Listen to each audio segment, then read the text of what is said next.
Yeah. Yeah, your sister lives in there. My sister was just, she was hunting. David told me this to download that. You can do anything you want. We buy bulls from South Angus, North Dakota. Yes.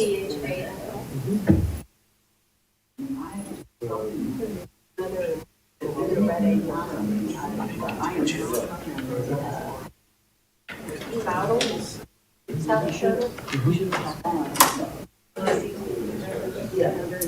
don't know many of them, unless it's a Black Angus operation. I mean, I'm sure I say that. I don't know.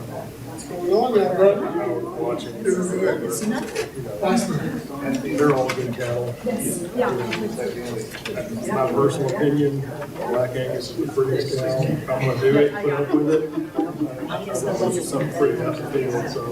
He's got his career on I mean, at least the last 25 years, I've always worked on farms, I've always. He was not. So my dad, my stepdad, he bought this farm. We had cows on it, we bought it. We fought our way through it. When I was graduated high school, we bought this farm, and I had no clue what I wanted to do. One summer on the farm, I knew that's what I was gonna do, so it is. You look tired when you started. It's nice to meet you.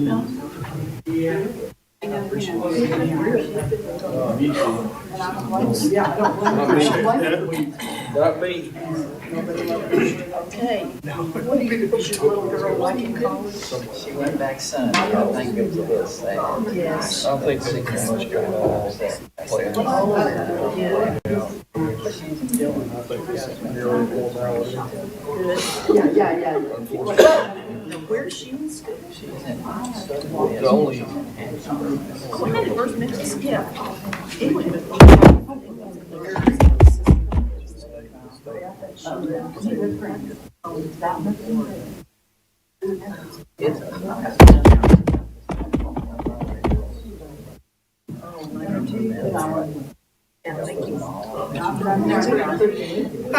Because you're a board member, you should. Yeah. It is.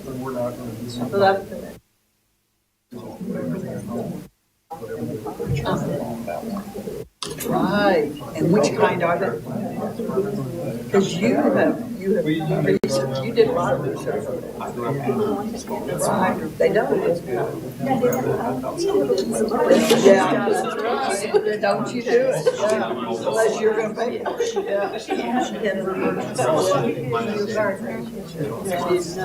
Yeah. We made her right. Yeah.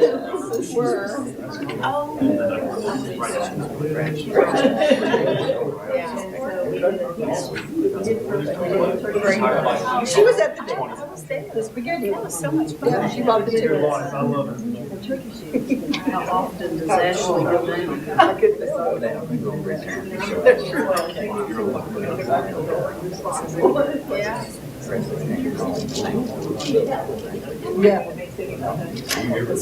it was a lot, just for verbal.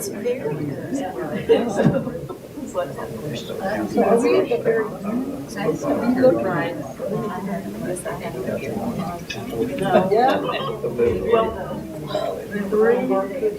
3 hours versus 6 hours is a lot too. Yeah.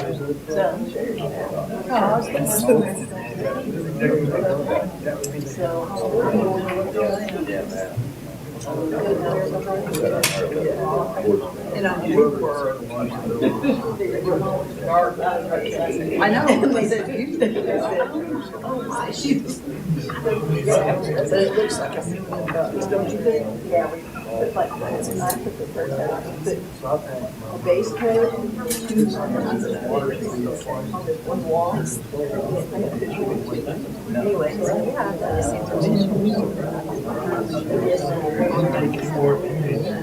On both sides. yeah, we did painted benches, painted wall, and I think it'll last. I mean, she did, she got DAR out and They leave. That started. I have. Oh,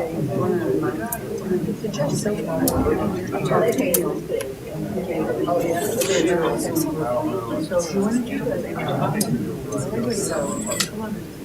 Keller Williams never chosen it for me.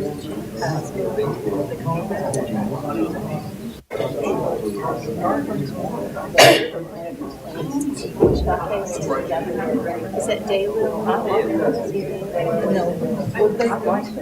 I see. They have rhizomes.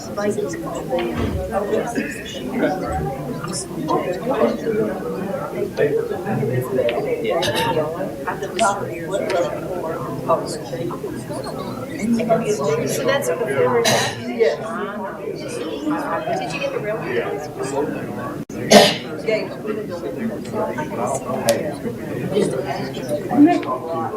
I just talked to Chief up there. Chief Cummins.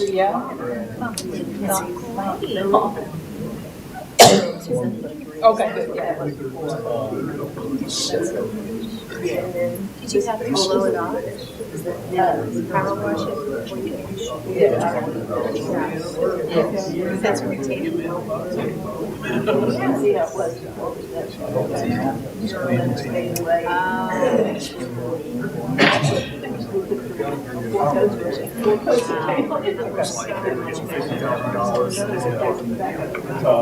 You know, working up in the water. Yeah.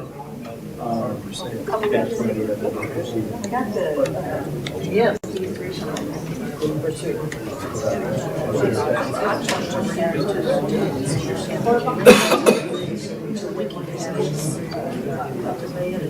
Are you talking about?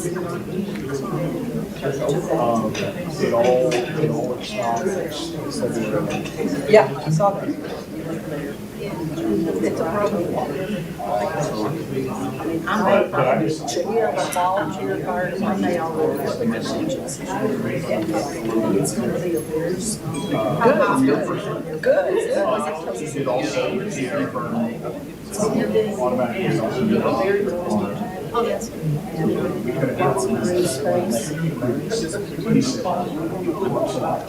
Yeah, that's.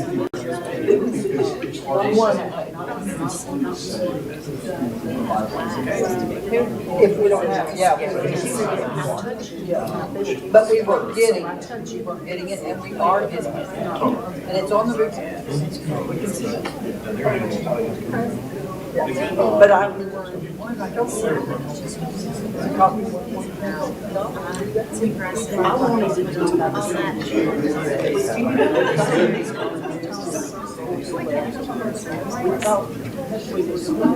She said she knew it.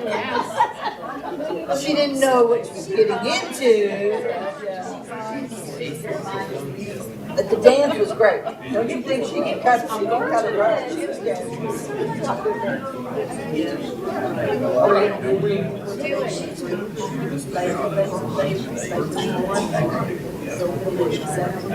A senior prom? You gotta sell tickets to that.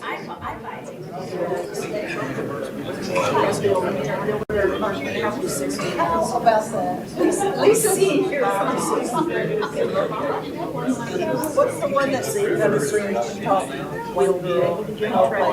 I can't wait. She came. I think we could have sold more tickets. I think we could have made more. I'm not saying you did it. Put it on straight. Yeah, but one of the things we wanted, you wanted to. By the end of this year, he said, just give us a break. Just let us get started. God is getting, let this. And that, the man, Don Horrell, $10 over what we had raised. Don goes, well, you can, so he was gonna get tried to reimburse me my contract made. I'm sure he would.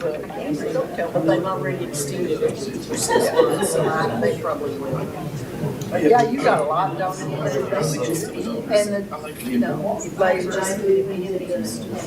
I think they would go. oh, yeah.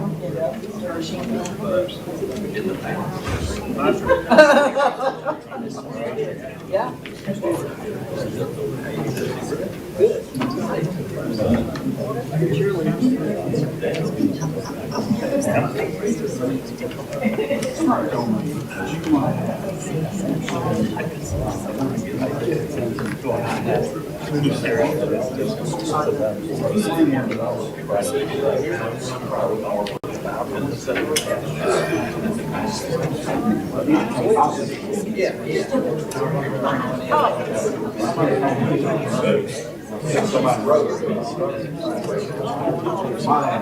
Yeah, they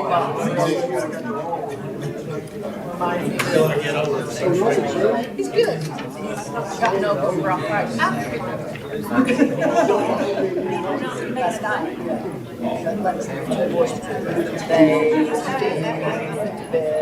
He's 5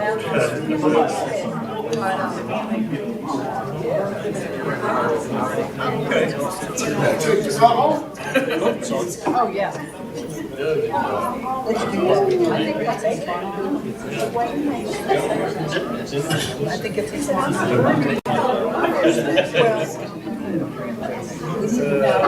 out of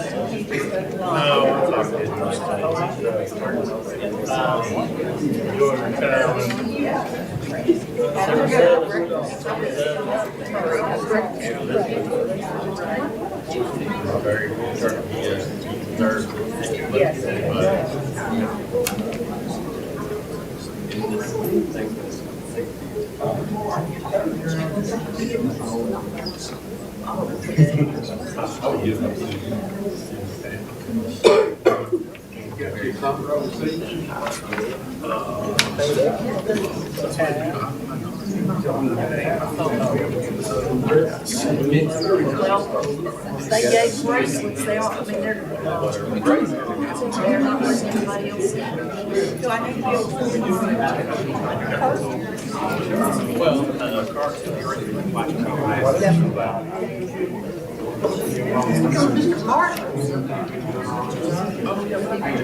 about as good as I can.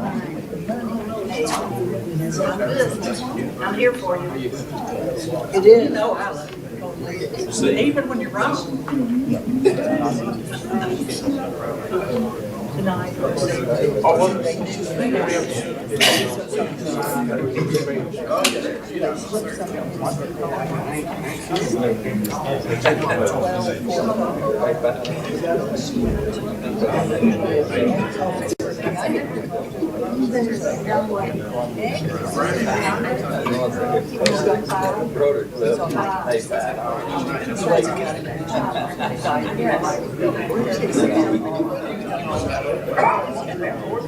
It's 3 minutes, and they shut the mic off. I said, yeah. How's my prettiest friend?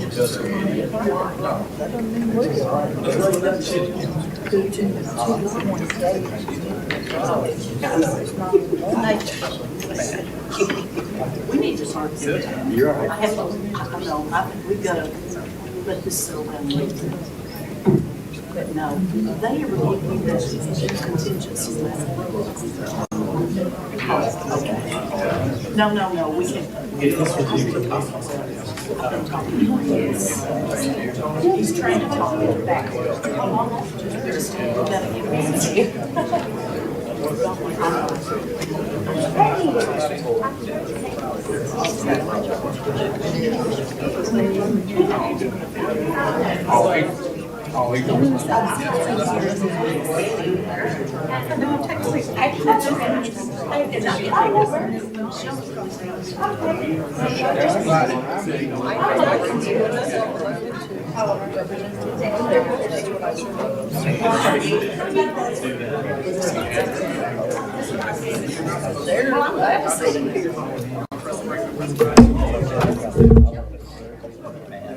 We are inserted. Friday night. Nathan is mine. Waited till Get with them. 8 o'clock. They can't get. Started 20.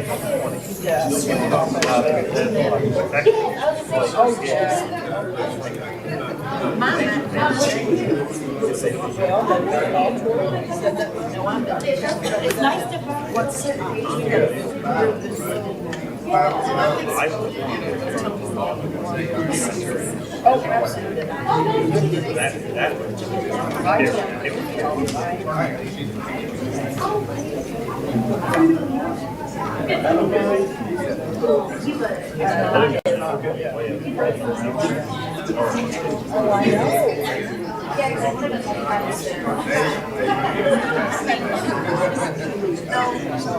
sorry. I'm not afraid. Trying to find coverage.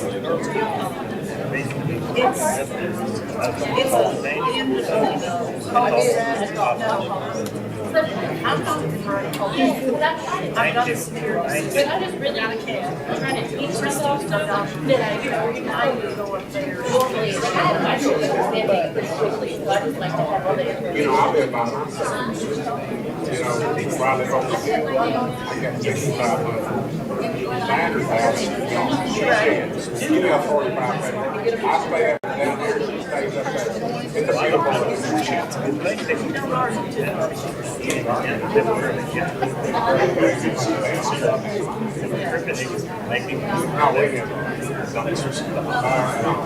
we get all that. We get all that. Going to be reconciled and everything. She says, I know you all live in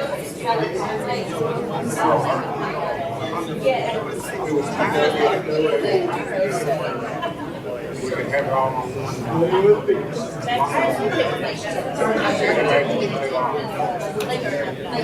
I won't let you do that. Yeah, at least. Good on me, you know.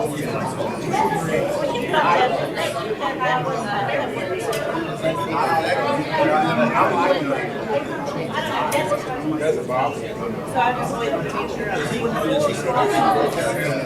I have a big son. And it's all glass. I get real lonesome. But usually, that's what I'm like with that. It's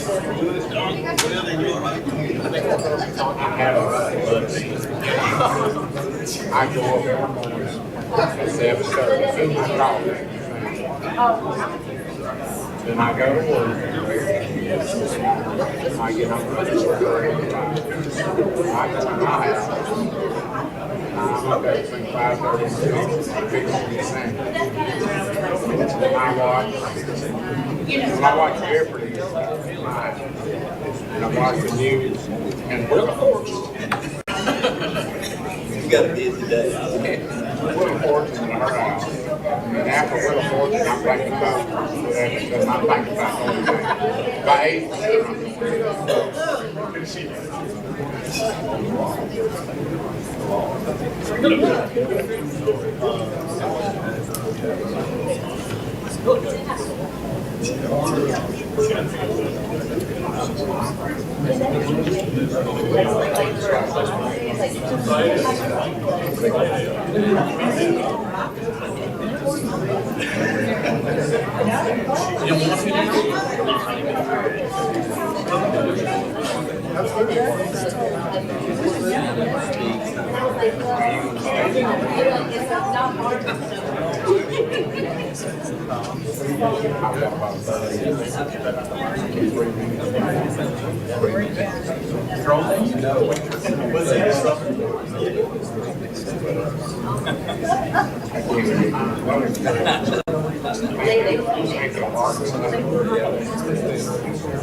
Someone's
Anything else? In fact, I don't know which one to go by. They've already had the study, see it in church for the first 2 years. They already wrote it down, they've already gone down to see if it's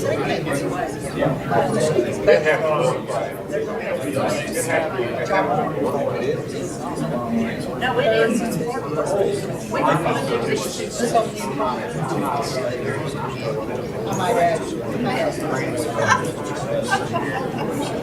Other than that.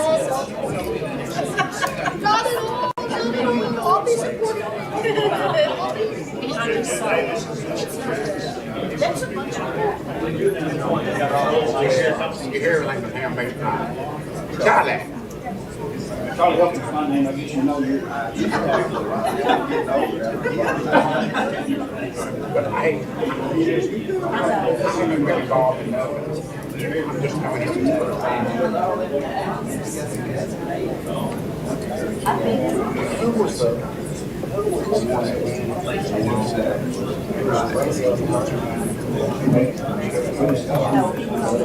yeah, I was on that bowl.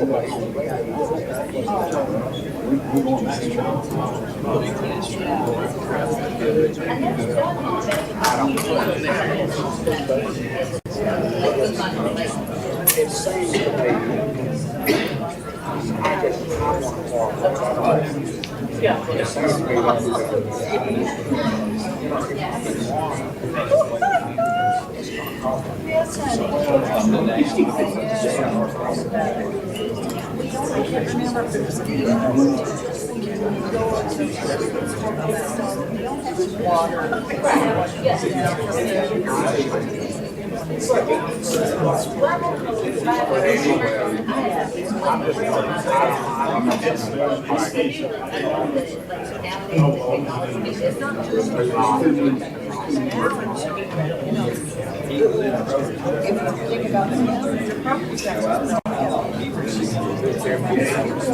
I'll join around 47.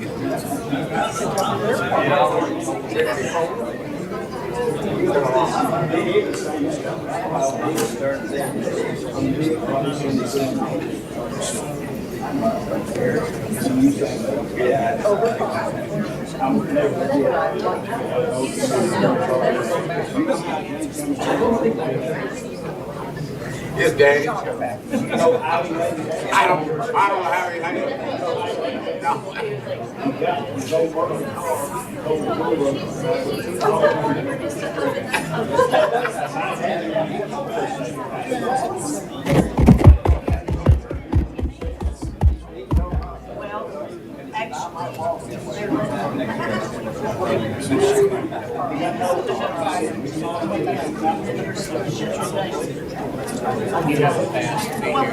anything. How are you?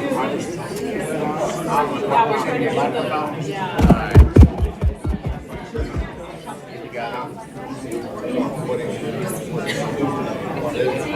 many gallons. They can just decide. One can say,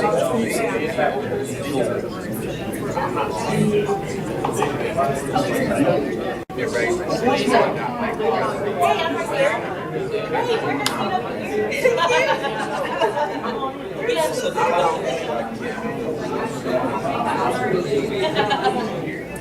I'm on way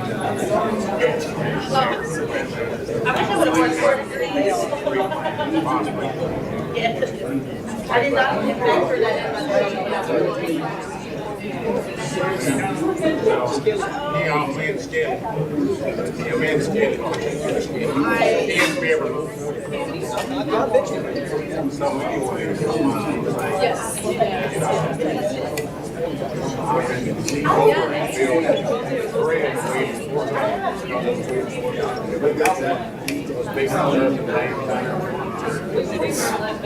which is now part of the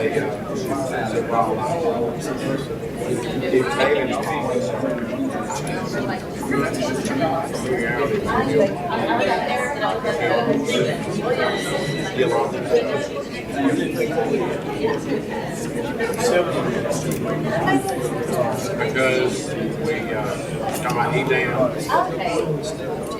Oh, that dam. I wish I was supposed to be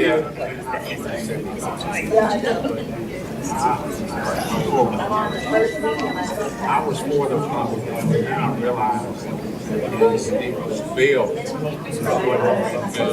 Here's the reason. This is my opinion. That dam was built. Pop the hose of water in the dam. The volume of the water dam is so large that the flow of the Duck River wouldn't displace that water off of the waterfall. I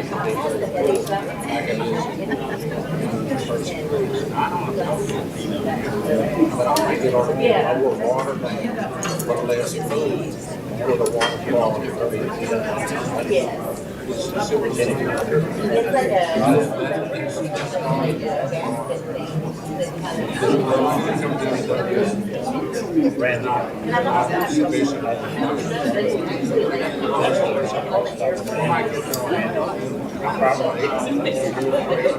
That's the problem. Where's that lots of that's just everything's my opinion.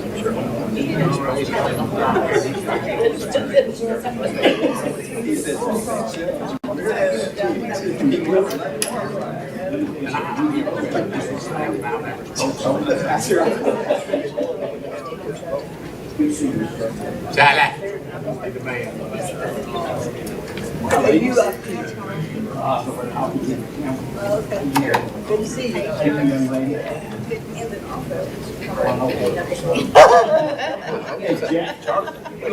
Sleep.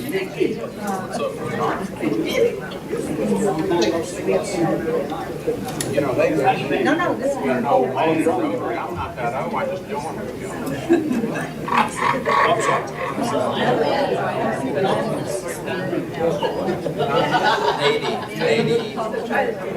You know, when we had what was that, 25 years ago, they proposed that breakfast club. I'm not sure we should, because we lost 40 members. They gained, how many did that become? 40. We got about 120. But it makes sense. When you get old, I don't know. They've got a good club. And they're very No.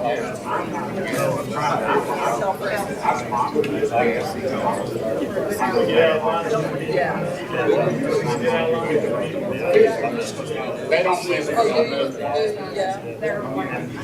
Williamsport. Yeah. I love it. But I don't think this where I get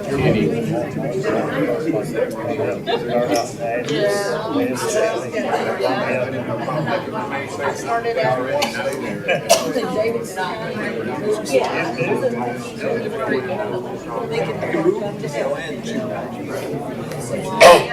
let me see. there.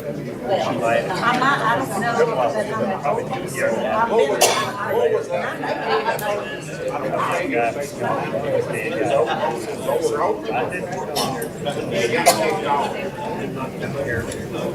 That must have been. I bet it was.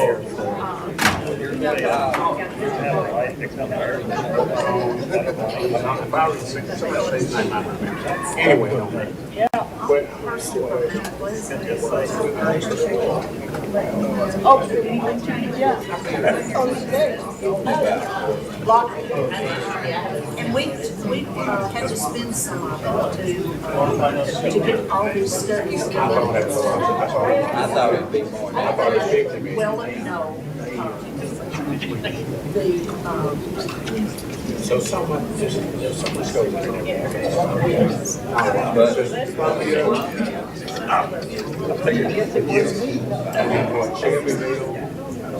there's 5 counties. But it's about 80%.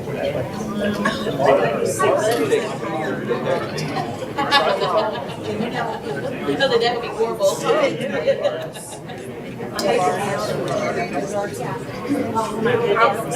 I just was so ready for mine. I can't see that. We went, we were not making any money. We were not making any money. Should have been. I got it before you, and I got it back before you. But I'm like, oh, I got it, that's ours. Well, It didn't go. I did not.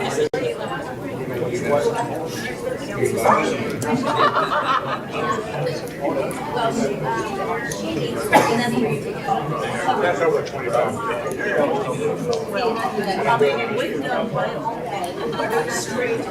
We keep well over 40 years. And we've got guys. They're trust fund. What's that? What's all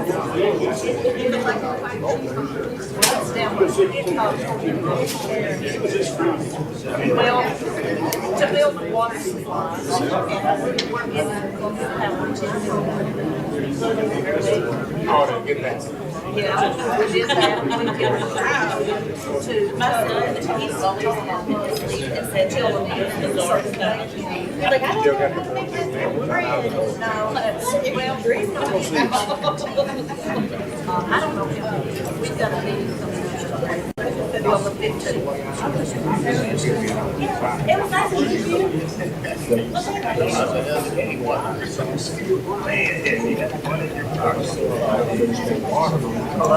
Oh, it is. Gotta have. We're gonna do this too.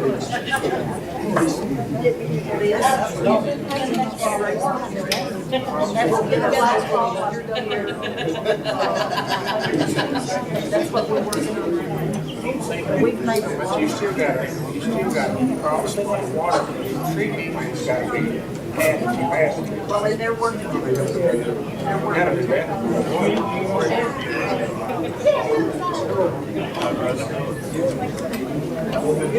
Yep, give it away. Out there.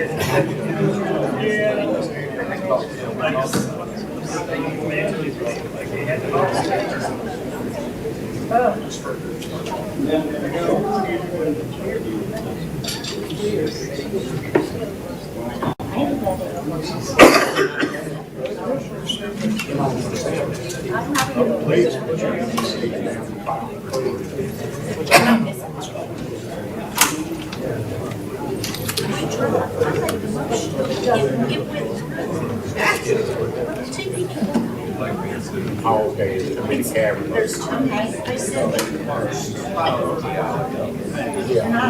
they said you need to put my water. He said, the guy at GPA said, you go there and talk. With the enemy back there. This is all over the biggest county. This says 505. That's why I say, No. Wonder if that man had a radio. Oh, this is your game. Game water.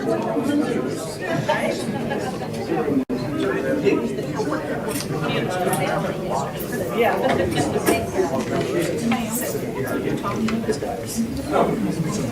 I know.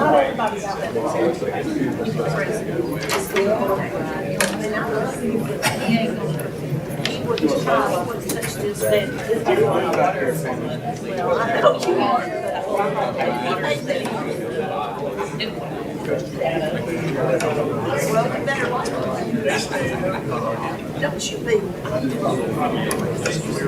I bet you did. Well, then you. Because I could sell.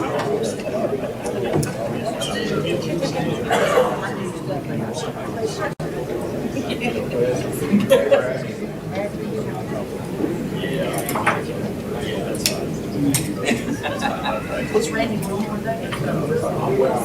That's what it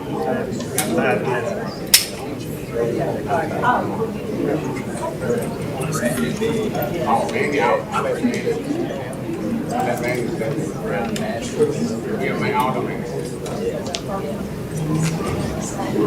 I give my shit. That's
No, I saw food. Now food is here.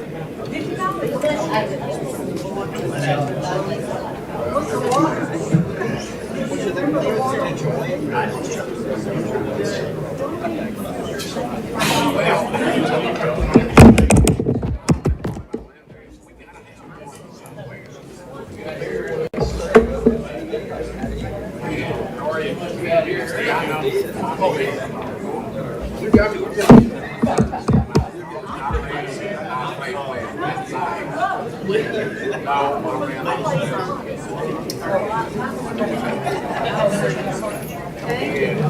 they know where I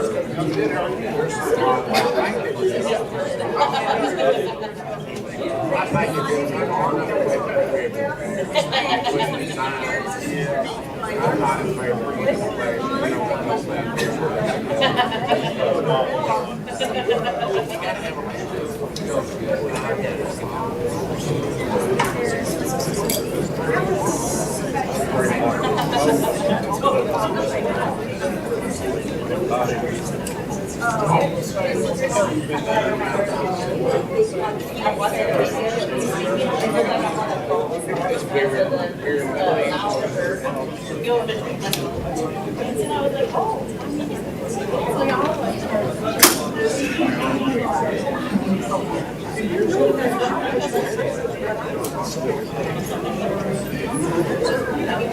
and then some environmental said there was one that was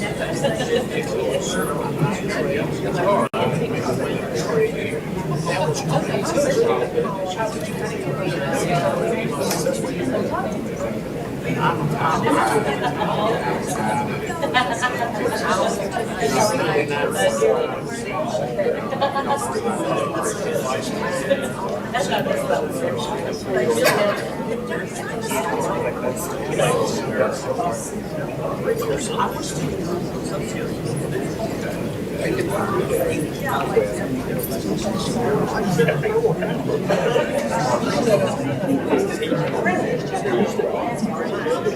run state.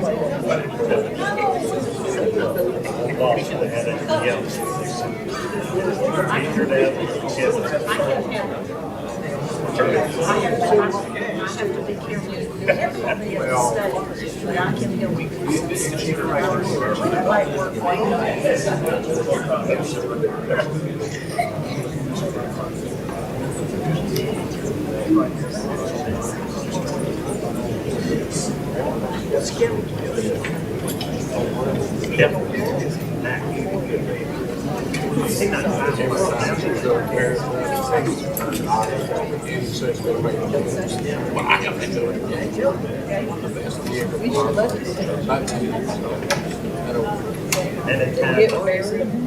I just went through that. 2 weeks there. So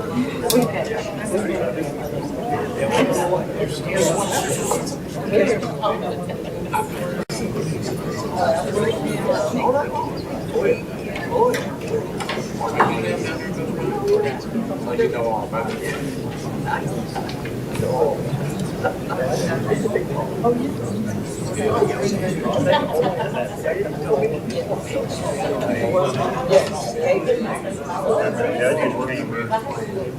You made 80 a week. Might make a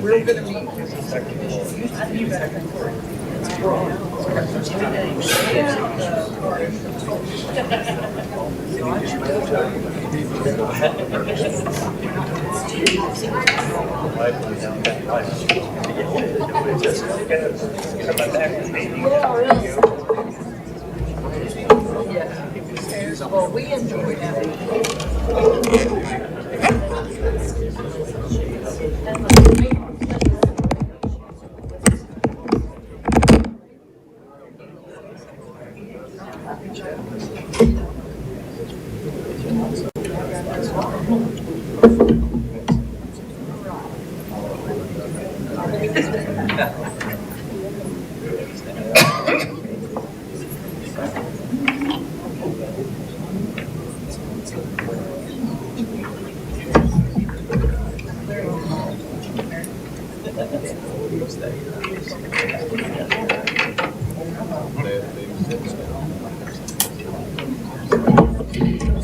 Hey, Doug, you ain't getting my seat. You ain't get your seat? You ain't getting my seat, Doug. Hey, you said I'm either back.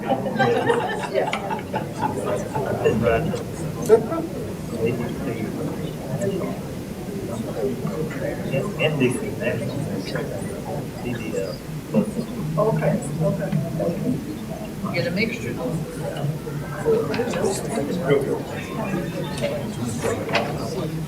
So I just. Oh, I was thinking. but I have to see the problem. Here, for this. Yeah.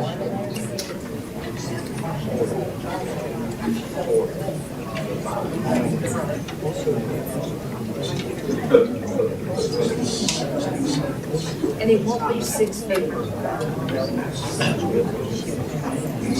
don't know that it should be more than 5. Let me go to my meeting at 15, or I'll try that. I've been for a while.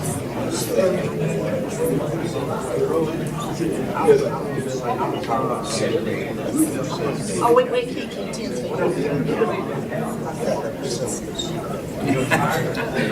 I'm not gonna say it.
Well, I do too. I've been doing that since we moved to Cornwall in the 70s.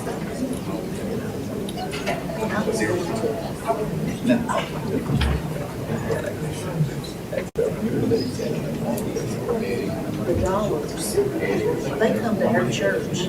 We signed up, we first moved to Cornwall in 78, 79.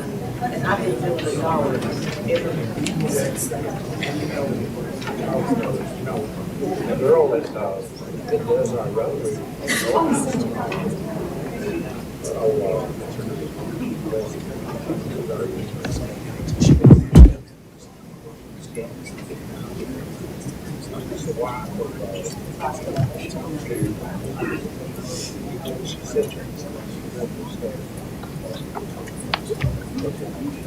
She's the secretary of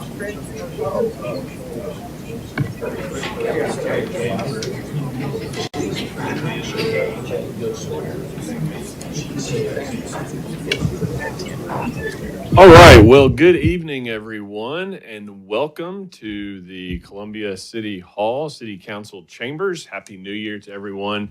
We're glad to see such a large crowd this evening. We want to say welcome to all of you. And again, I say Happy New Year to all of you who are here this evening.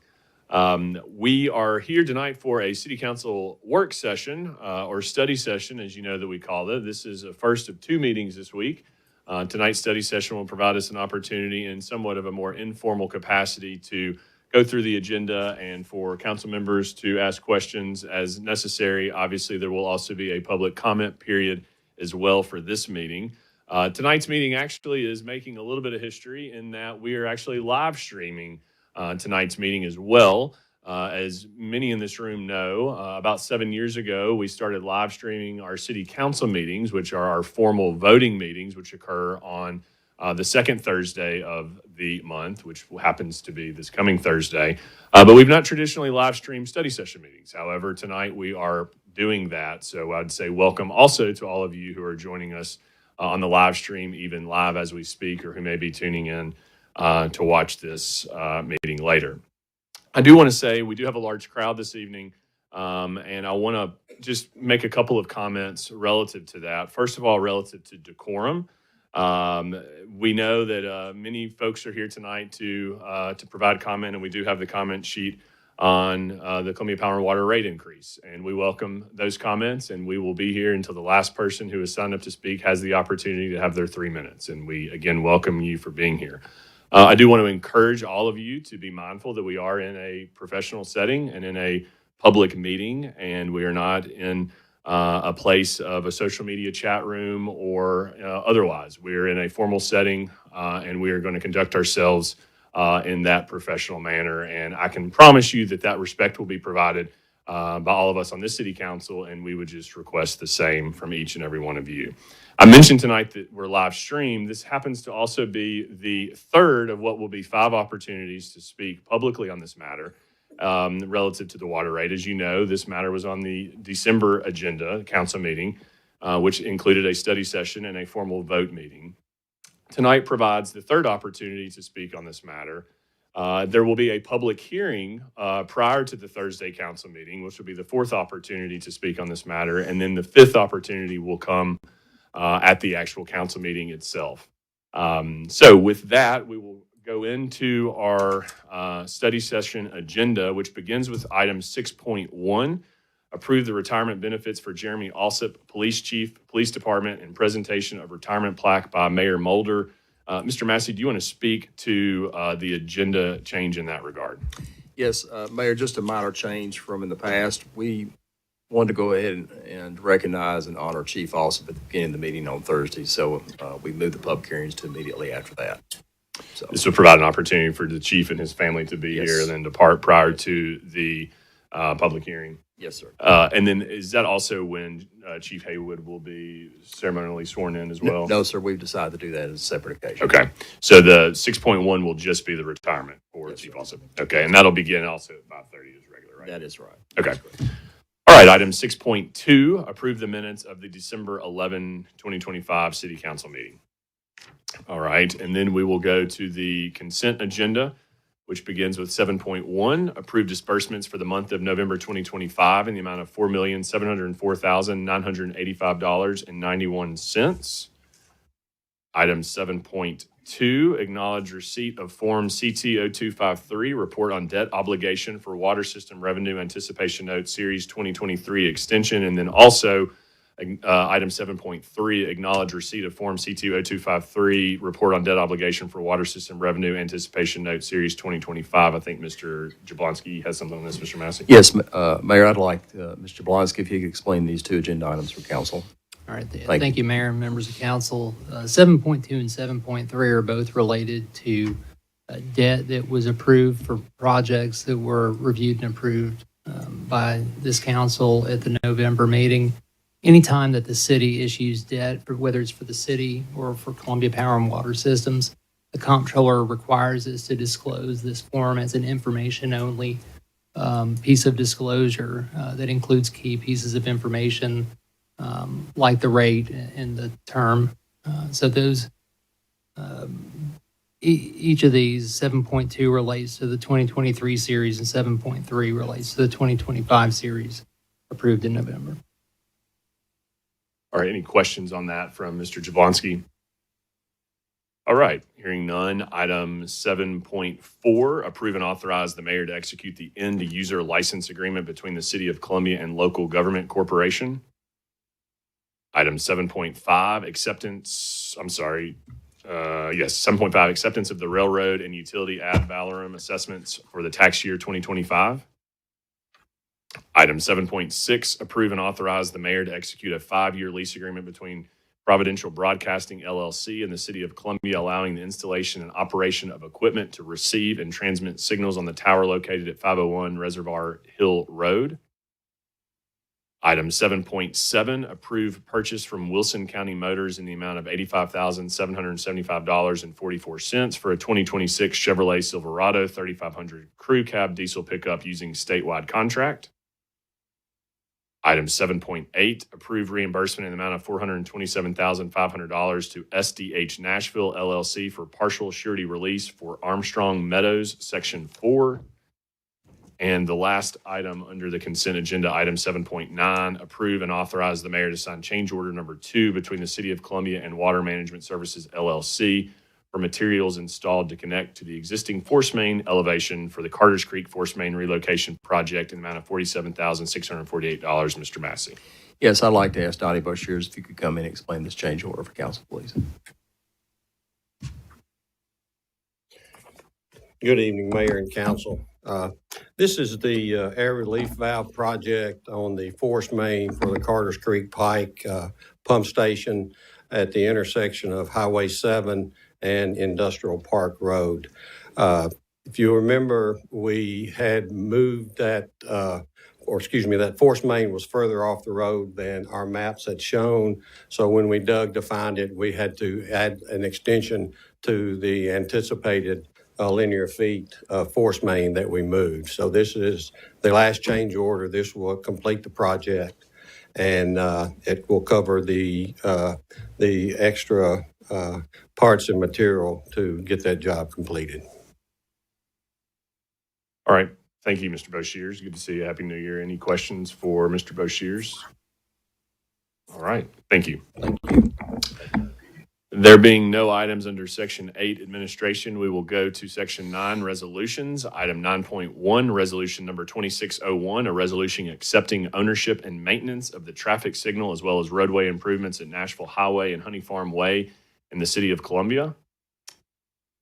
Item 9.2, Resolution 2602, Tax Corrections.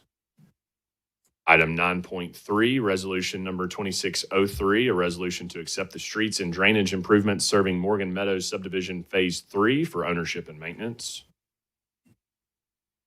And item 9.4, resolution number 2604, a resolution to accept the ownership and maintenance of sewer improvements serving Seven Brew. All right, that takes us to section 10, ordinances. First up, item 10.1, second consideration on ordinance number 4563, an ordinance to amend ordinance number 4400, the same being the zoning ordinance of the City of Columbia by adopting the Water's Edge at Taylor Landing preliminary PUD master plan for tax map 90, parcel 712, located off of River Road and Taylor Bend. This is Ward 3. And Mr. Vice Mayor? Mayor, I will be abstaining on this issue. All right. I believe that there may be someone that has signed up to speak on this item 10.1. Mr. Gamble is here and available for questions if there are any.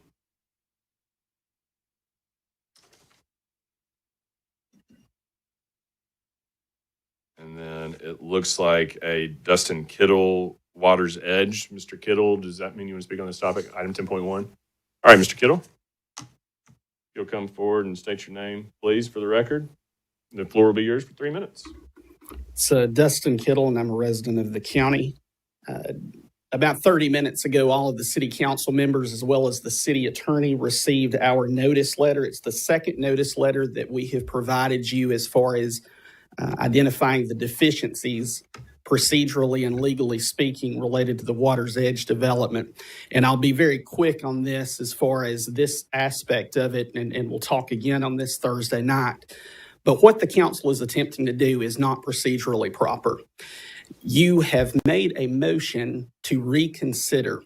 If you look at Robert's Rules of Order of Parliamentary Procedure, a motion for reconsideration can only be made during that same meeting. What actually happened here is the Water's Edge vote failed in October. Before the November meeting, Mr. Massey sent an email out that went to all of the city council meetings directing the procedure to be taken to try to bring that matter back before this council so that they could vote on it again. And that's exactly what happened. And they did vote on it again in December. And miraculously, they passed it.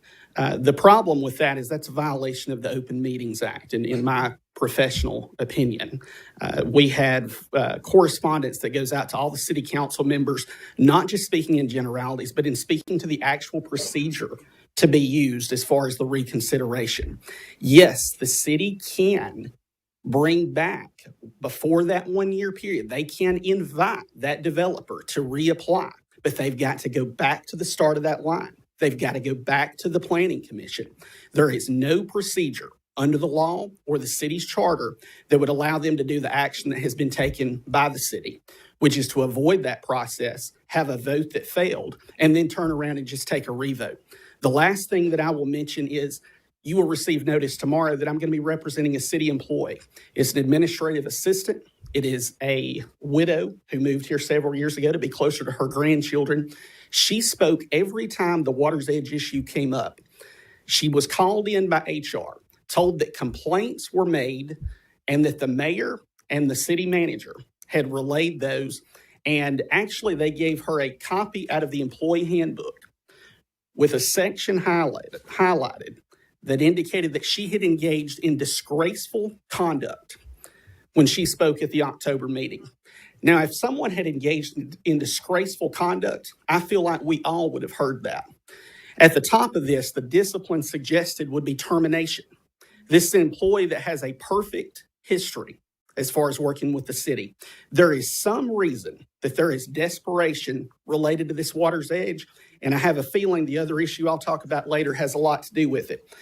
The city has never advised the public that there was a planned path for the water pipeline, but now we know it will go right across the property where Water's Edge was. Thank you.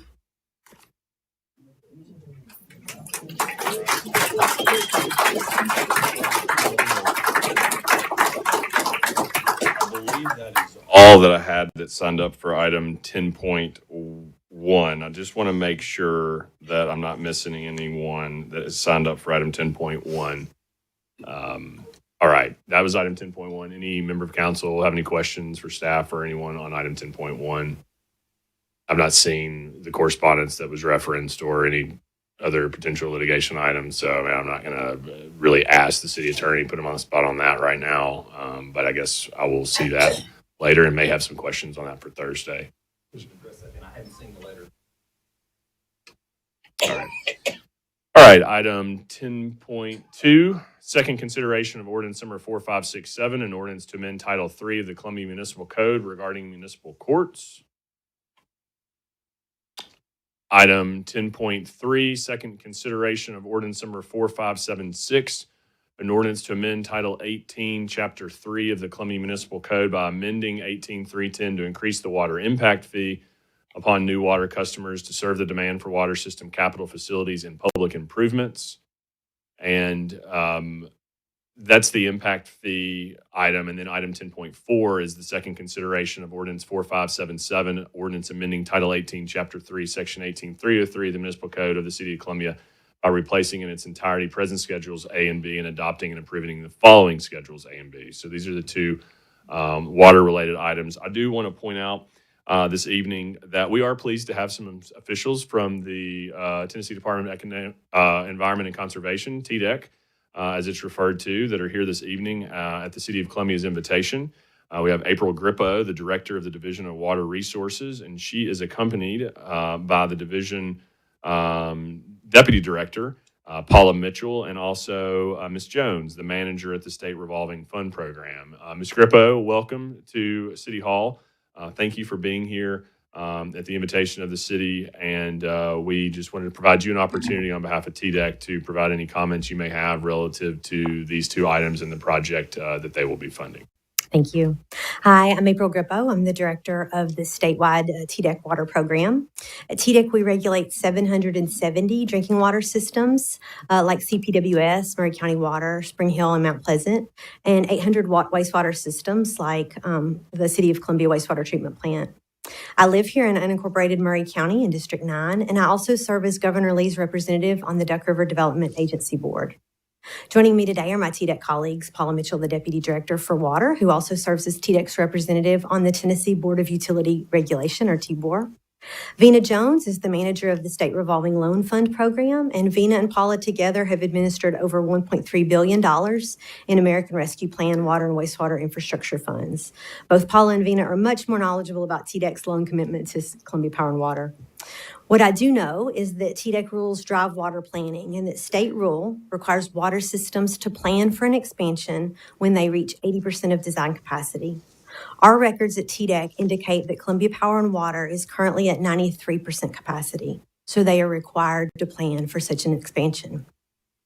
TDEC regulates this project in 4 different ways: through our permitting programs, such as the water withdrawal intake permit on the Duck River; through engineering approvals for the infrastructure, such as the transmission main and the additional treatment at the existing water treatment plant; through utilizing state revolving loan dollars that are available; and through our safe drinking water regulations for water quality.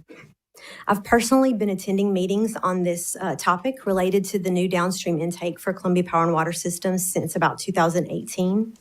And TDEC rules regarding water withdrawals require a robust alternatives analysis that evaluates all of the water supply alternatives and selects the one with the least adverse impact on the water resource, such as the Duck River.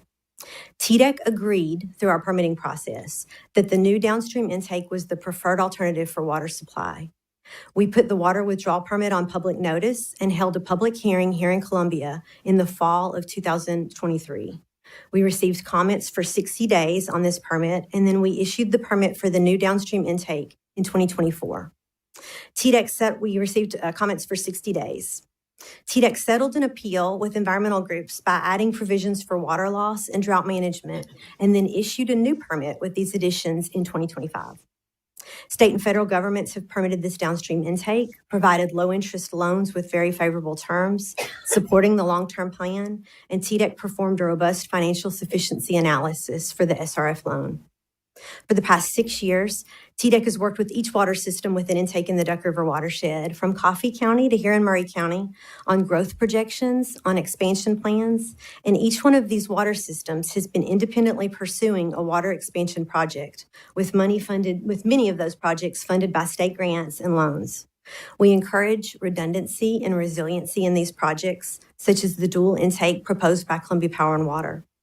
Similarly, we support Murray County Water Systems in their plan to purchase water from HB&TS in Williamson County, and we've issued a permit to transfer up to 3 million gallons a day from the Cumberland Basin to here in the Duck River Basin via a new water line.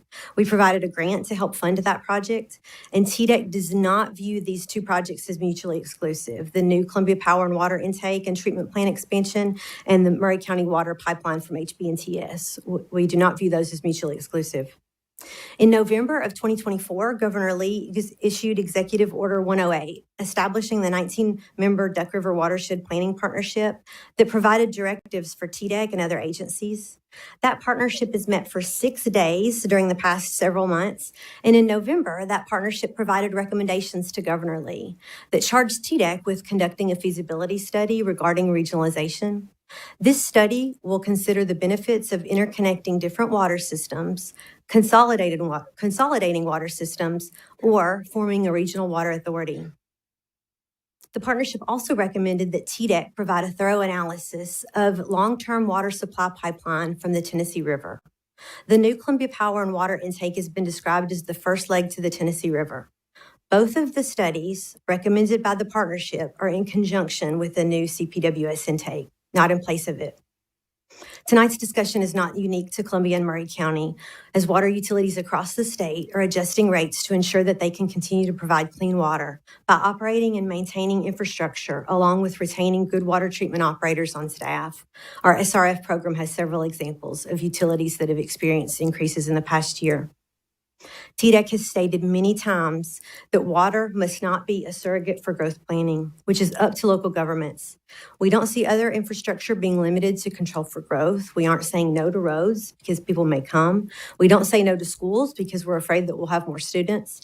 But water, we find at the state, is the only infrastructure category where this is mentioned. So I'll emphasize, growth planning does not occur at the state level. This must be at the local level. Our role at TDEC is to assure safe, plentiful, and reliable drinking water, and it is not our role to limit water supply in order to control growth. We're happy to answer questions about TDEC's role in this water supply project, if you have any. All right. Thank you, Ms. Grippo, for being here and for your two colleagues as well. Does anyone have any questions for Ms. Grippo, Councilmember Huffman? It is my understanding that TDEC is in favor of regionalizing the water here on Duck River.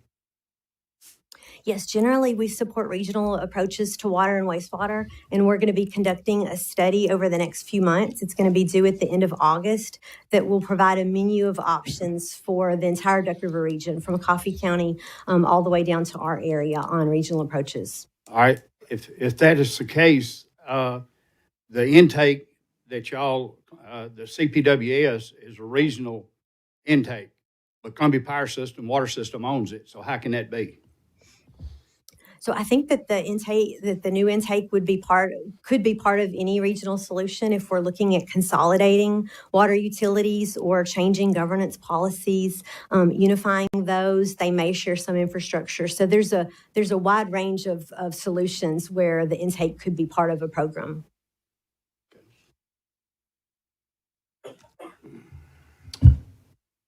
Is that all, Councilor Huffman? All right. Any other questions for Ms. Grippo, Councilmember McKelvey? Thank you, Ms. Grippo, for being here. So you're saying that the intake is step one for the regionalization of water in this area? The new intake has been described as the first leg of a pipeline to the Tennessee River, and that's one of the charges that TDEC has from the partnership, is to do a feasibility study of a pipeline from the Tennessee River to our Duck River area. Okay. So this is step one of that process, the intake. I would say that TDEC is going to do the feasibility study and that for the rest of it. For the rest. Yeah. But this is step one, though, as you said. I just want to emphasize that this has been described as the first leg, but we haven't done that feasibility study Okay. yet. So I don't want to commit to necessarily I understand. not providing an alternative where the water could come even further. I understand. Thank you. Vice Mayor. All right, yes, thank you for being here. The questions that I've been getting on the phone calls are there any better options that are shovel-ready than CPWS is in the TDEX queue right now? We are not aware of another alternative that is as mature as the Columbia Power and Water project that would be available for the next several years. And then the other question that everybody's asking me is the pause. We keep on hearing about the pause. So would any work being done by the partnership warrant pausing this project from TDEC's perspective? The work that's going to be done from the partnership will occur regardless of the decision that y'all make on the intake.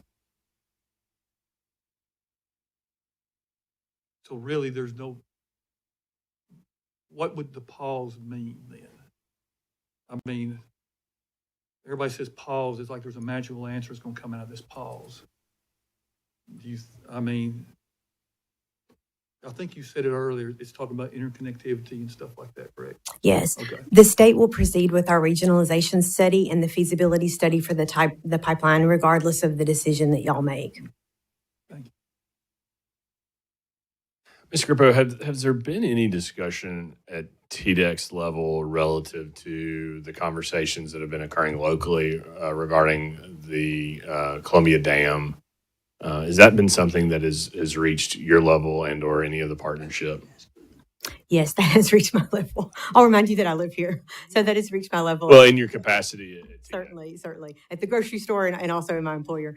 But we have, the partnership has heard several public comments related to the Columbia Dam and recently employed a consultant to look at several different alternatives mostly for drought management. And in that capacity did a very, very high level look at what might be involved in impounding the Duck River and what those costs might be. So it's just none of the recommendations from the partnership have to do with the dam or any further investigations, but that was some information that we provided recently to the partnership since we were hearing so many questions at our partnership meetings from the public about the dam. So is the partnership not making a recommendation relative to the dam? That's correct. The partnership recommendations were silent on the proposal of impounding the Duck River. Okay. All right. Any other questions for Ms. Grippo? Councilmember McCollum and then Councilmember Marshall. Thank you for being here today and taking your time to be here. My question is, how long this study been in process? How long have you been working with CPWS on this project? I heard you said 2018. I personally, as April Grippo, have been involved in meetings since 2018. Others of my TDEC colleagues have been involved for much longer than that. TDEC traditionally, or the governor traditionally names a member of TDEC to the Duck River Development Agency, and that development agency has taken up this discussion for many, many years. And you also said you had some public comments, so public involved somewhere along that line. Yes, actually, the first meeting that I attended on this project was a public meeting at Columbia State, and I believe that was in 2018. Okay, thank you. Councilmember Marshall. You may have answered this already, but is there any other project this council should be considering to address this need and mitigate risk to our water supply at this time? No, TDEC recently, we've been working on speaking with Murray County Water about other alternatives. We've worked with Spring Hill Water and then Mount Pleasant. And so we're not aware of an alternative that is as mature as this project that would provide water in the, let's say, near term of, 3 years or so. Thank you. And from a permitting perspective, this project, is it fully permitted by TDEC? Or are there any additional permits that CPWS would have to receive or obtain? Maybe post a funding approval, but in terms of any other permits they've been received at this point? All of the significant permits, and that would be the most significant permit is the water withdrawal, ARAP, and aquatic resource alteration permit. That has been secured. That's the one that was issued in 2025. There will be some smaller permits, general permits that will need to be obtained in the construction phase of the project, similar to any development project. All right. Councilman Hogan, I got you now. You just stated that there's no other water coming, way to get water. Or what about Harper Valley? I mean, I know they got a permit out of Cumberland River for 82 million gallons a day. Yes, sir. Okay, and part of that's going to HB and TNS. All right, and I don't know how much they get of that, but I don't think they get it. But right now, what I've read and everything, Harper Valley is not pulling all the water that they can get out of the Cumberland River. They permitted 82 million, but they can only get 80%. I understand that. The water plant can only do 80% of that. But that water coming to HT and TNS, that's coming south too. Yes, sir. So Murray County Water System has an interbasin transfer permit. That's also a TDEC permit. Those are required when you move water from one basin to another. So they have an interbasin transfer permit so that they can move up to 3 million gallons a day from the Cumberland River watershed to the Duck River watershed.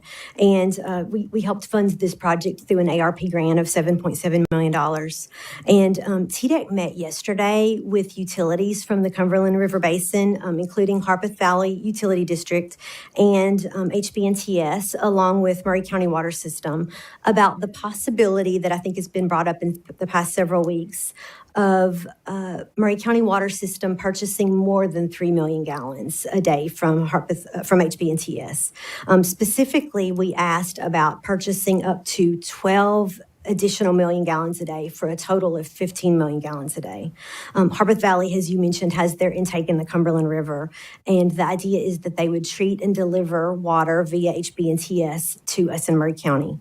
They told us in that meeting yesterday that they do not have the permit capacity through their TDEC permit, which you're correct is for 82 million gallons.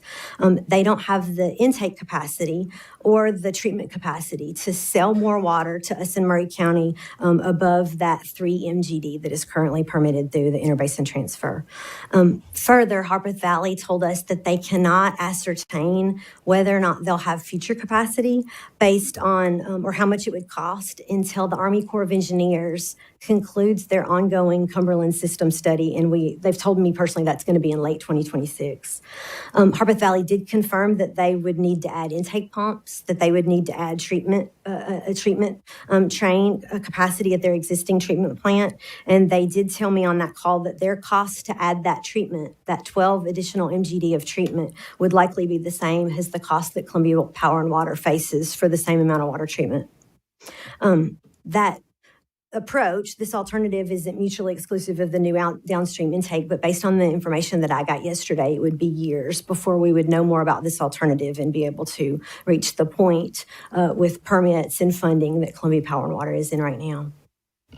Right now, Harper Valley is not, they're permitted to get 82 million gallons a day, but right now they're not getting the 35 million. I'm not sure about the 35 million number. That's just what I read.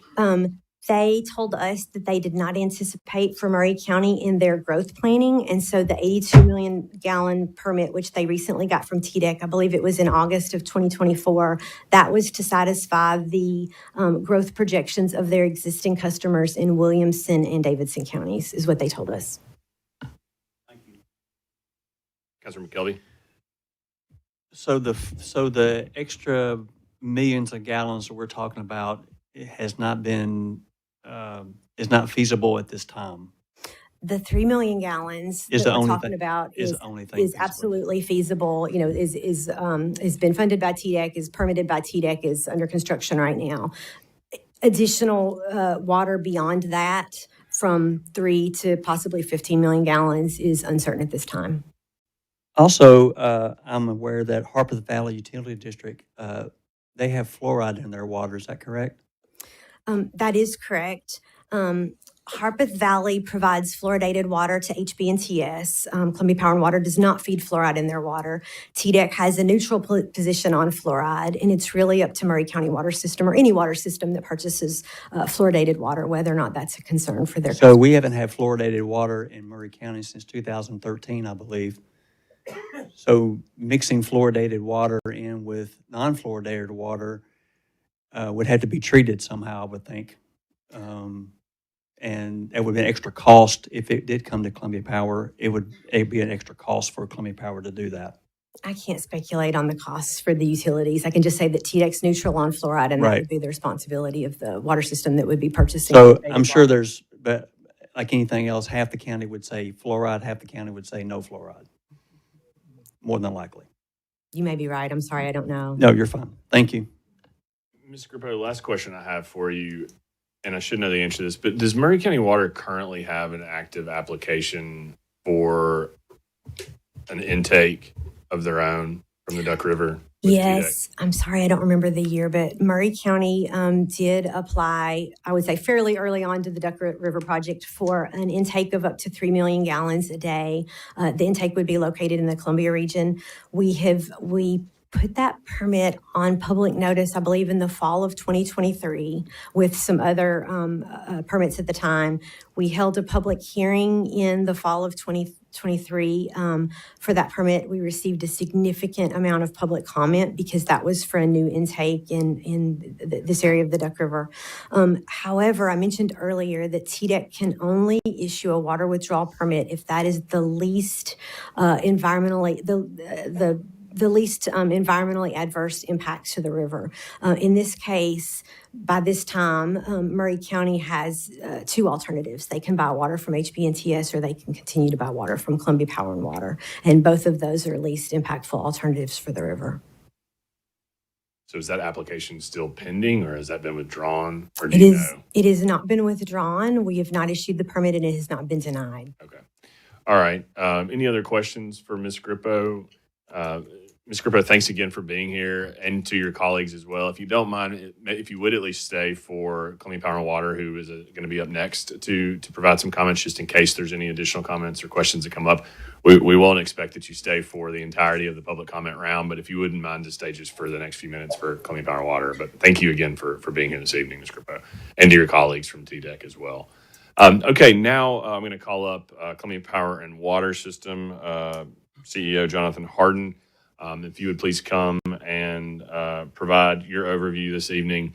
And while he's coming forward, I do want to, it would be impossible to try to address all of the many different accusations that have been flying around on social media. But there has been one relative to Mr. Marshall's service on the board of CPWS, which I want to have the city attorney comment on that. As my understanding, that is a state law requirement that is in place. But Mr. Hubble, as the city attorney, can you please educate council on Mr. Marshall's position and that requirement, please? Thank you, Mayor. I can. I'll be happy to do that. And I just want to clarify a couple of things. And I have been made aware that there have been some questions or concerns about Mr. Marshall's service on the Board of Public Utilities. So just to clarify a few points, Columbia Power and Water System is a public utility. It is owned by the city of Columbia. It is not a separate legal entity, but is an entity owned by the city, being a public utility. Our Board of Public Utilities was established in 1939 under the Municipal Electric Plant Law of 1935. We transferred our waterworks to the Board of Public Utilities in 1941. The applicable statute that provides for a city council member being on the Board of Public Utilities is Tennessee Code Annotated 7-52-108. That statute provides that the mayor shall, with the consent of the city council, designate either a member of the council or the city manager to serve as the fifth board member of the Board of Public Utilities. And in fact, all the board members of the Board of Public Utilities are appointed by this council. Mr. Marshall is the council's designated representative from the council to the Board of Public Utilities as required by state law. To be clear, CPWS does not decide who is on the Board of Public Utilities. That's done by the city council.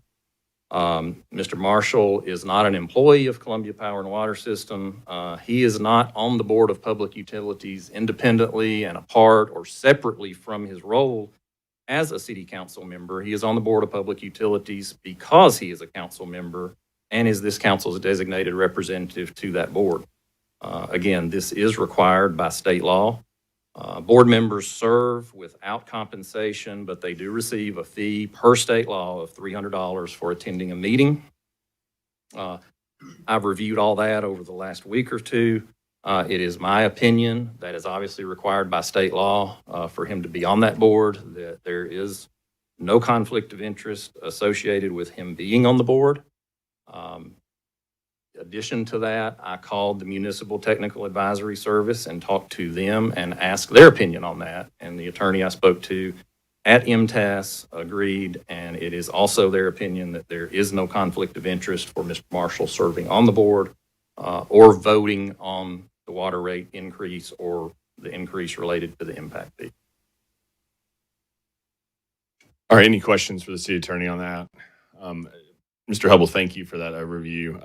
And I just want to say for the record, Mr. Marshall, when you sign up for public service, sometimes you don't realize what you're signing up for, particularly when allegations regarding integrity are made. And Kenny Marshall, you are as honest as the day is long. And I appreciate your service to this council, and I appreciate you being a representative for this council to that board. Thank you, Mayor. Thank you. All right, Mr. Harden. Floor is yours. Mayor, members of council, thank you for the opportunity to be here. I think the way that we were going to construct this today is I have asked our Chief Financial Officer, Ms. Maddox, to go over some facts about the matter at hand, dollar amounts associated with the rate increase, things of that nature, after which we will yield the days to Matt Wheeler to go into some technical considerations, and then we'll be at your service for any questions you may have.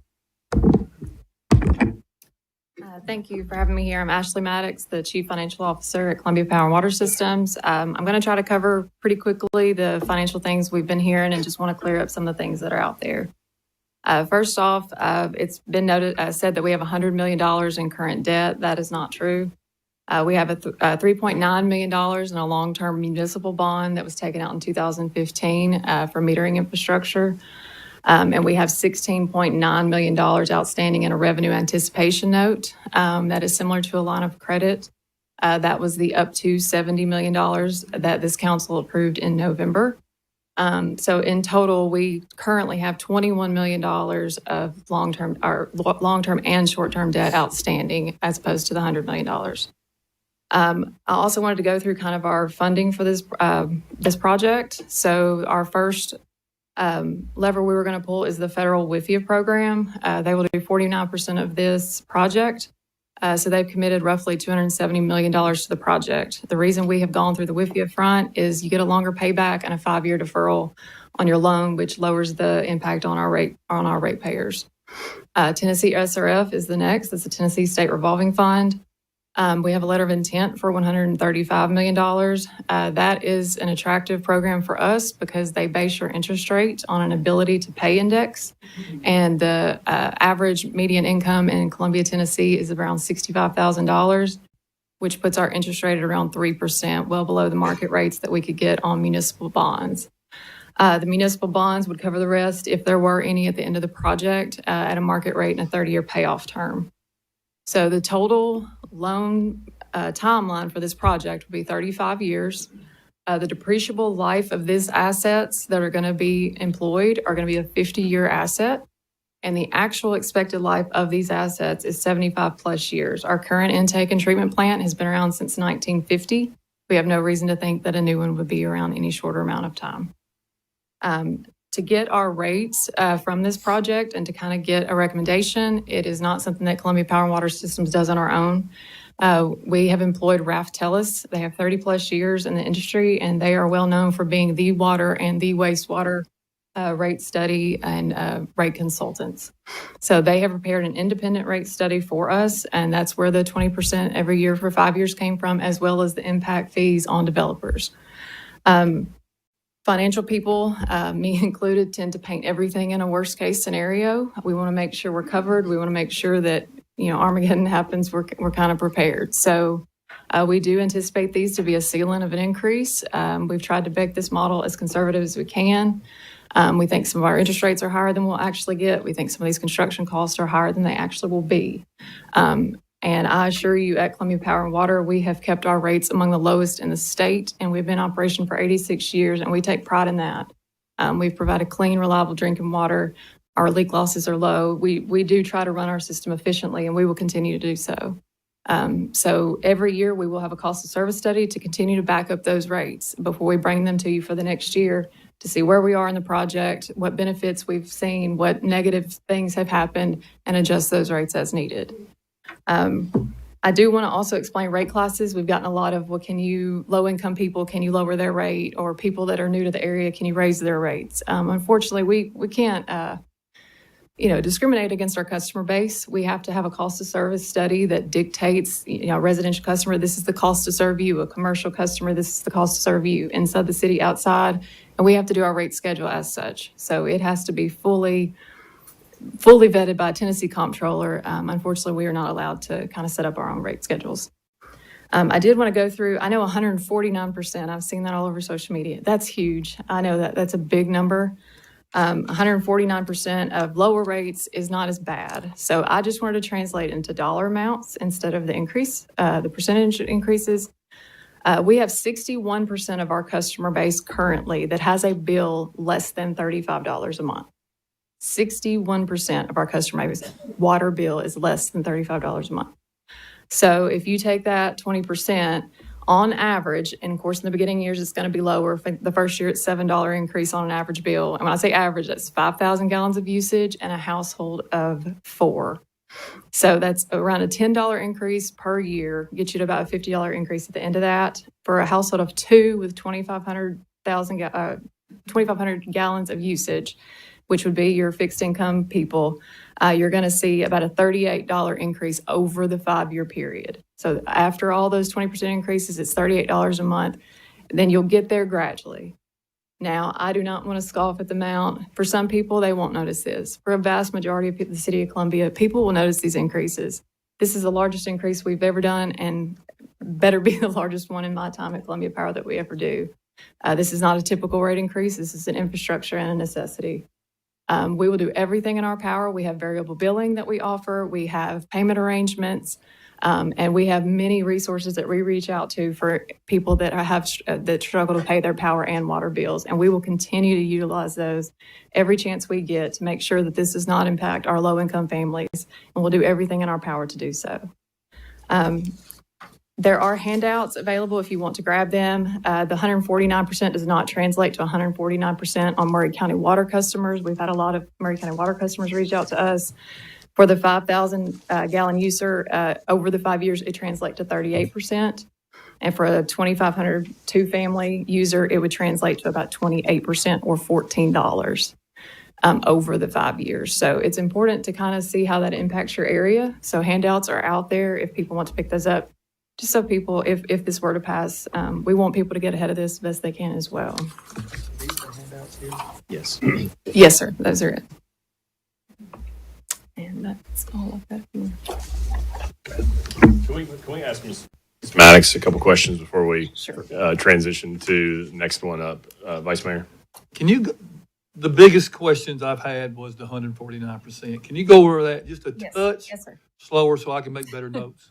Sorry, I didn't know if I had a time limit. I was trying to rush it. No, you do not have a time limit. Okay. So $34.75 is our current rate on 5,000 gallon users. So I'd say a household of 4. So if you've got 4 people living in your house, on average, you'd use 5,000 gallons. The first year, you're going to see a $7 increase to your water bill. Year 2, you'll see an $8 increase. Year 3, 10, 12, and then 14.5 for a total of $51.68 to be exact over the 5-year period. A $51.68 increase. And that's for a household of 4, yes. Okay. So, okay. Yeah, that's Not 51% increase. But year to year, it's going to be roughly, on average, $10 a month that you'll see your water bill go up. And then on a household of 2, you're going to see right now your average bill is $25.75 for 2,500 gallons of water in a month. You're going to see that go up $5 year 1, $6 year 2, about 7.5 year 3, 9, and 11 for a total of $38. That you'll see that at the end of the 5 years at the max that you would go. Also, on the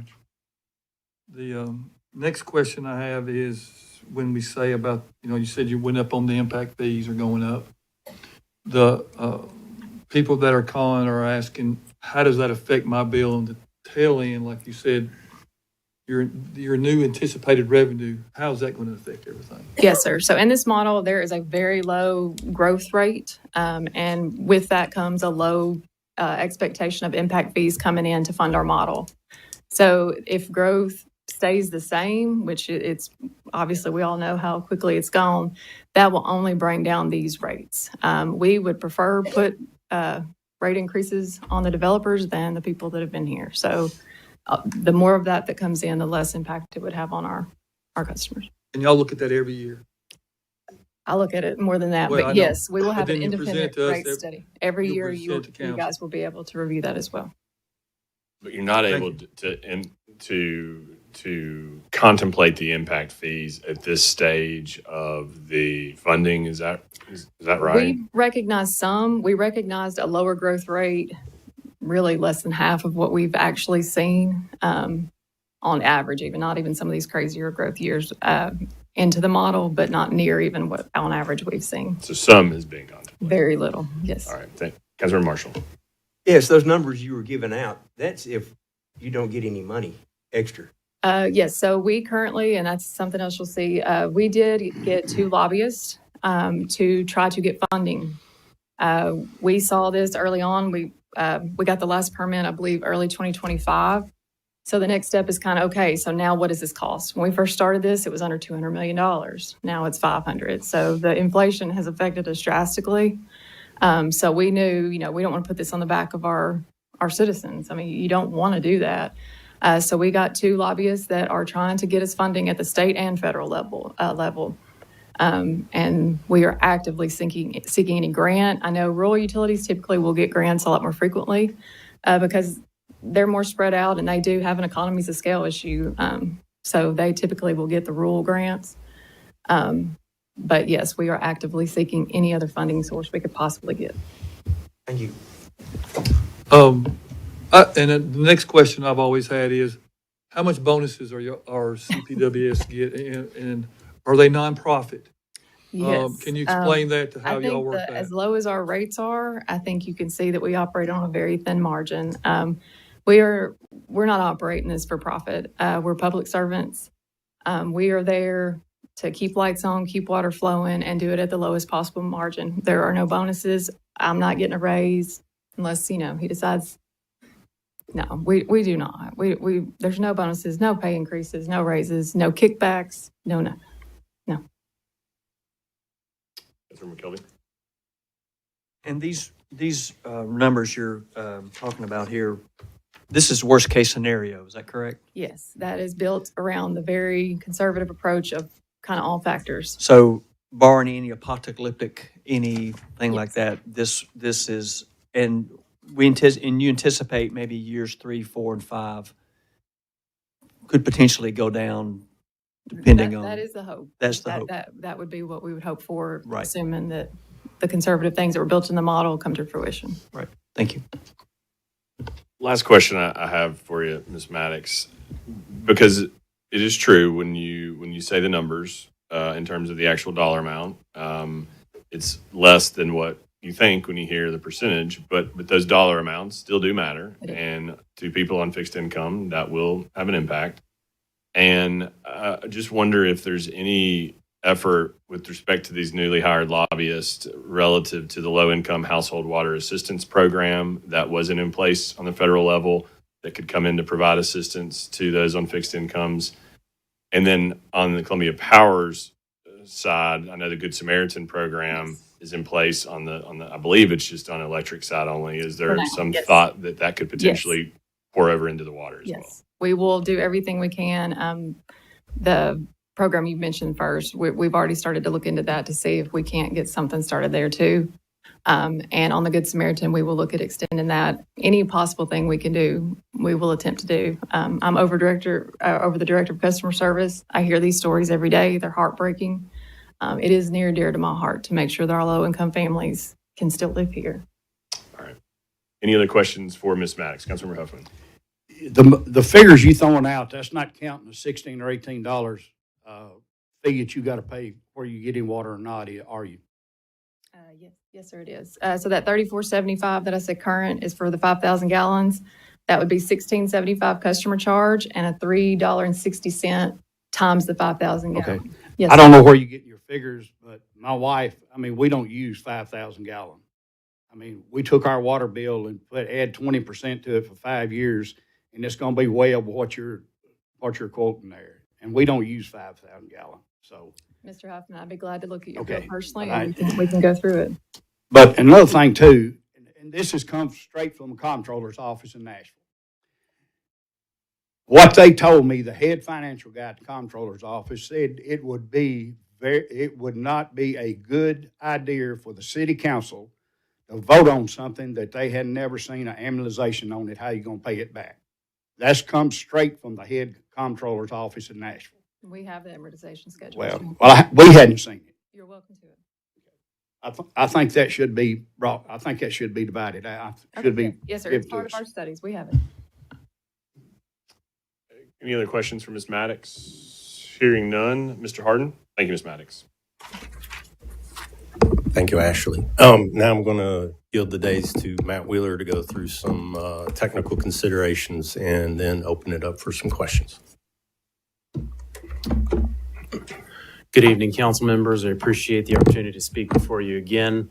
And I really want to give a thanks to TDEC for being here and all they brought. That really was a lot of good information. Much of the things that I might have brought again to you, April Gripple covered. And again, we appreciate her bringing that to you. So we have spoken at length about the details of this project to you. We've kept you apprised of what we're doing, why we're doing it, and the importance of the legal requirement we have, obligation to serve private property owners who wish to build on their property, as well as the duty to protect and serve our community by mitigating risk.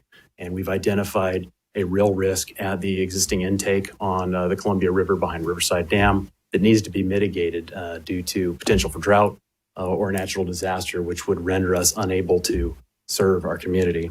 So we know you've been thoroughly briefed on the details of the project, the funding structure, and many of the ideas and concerns.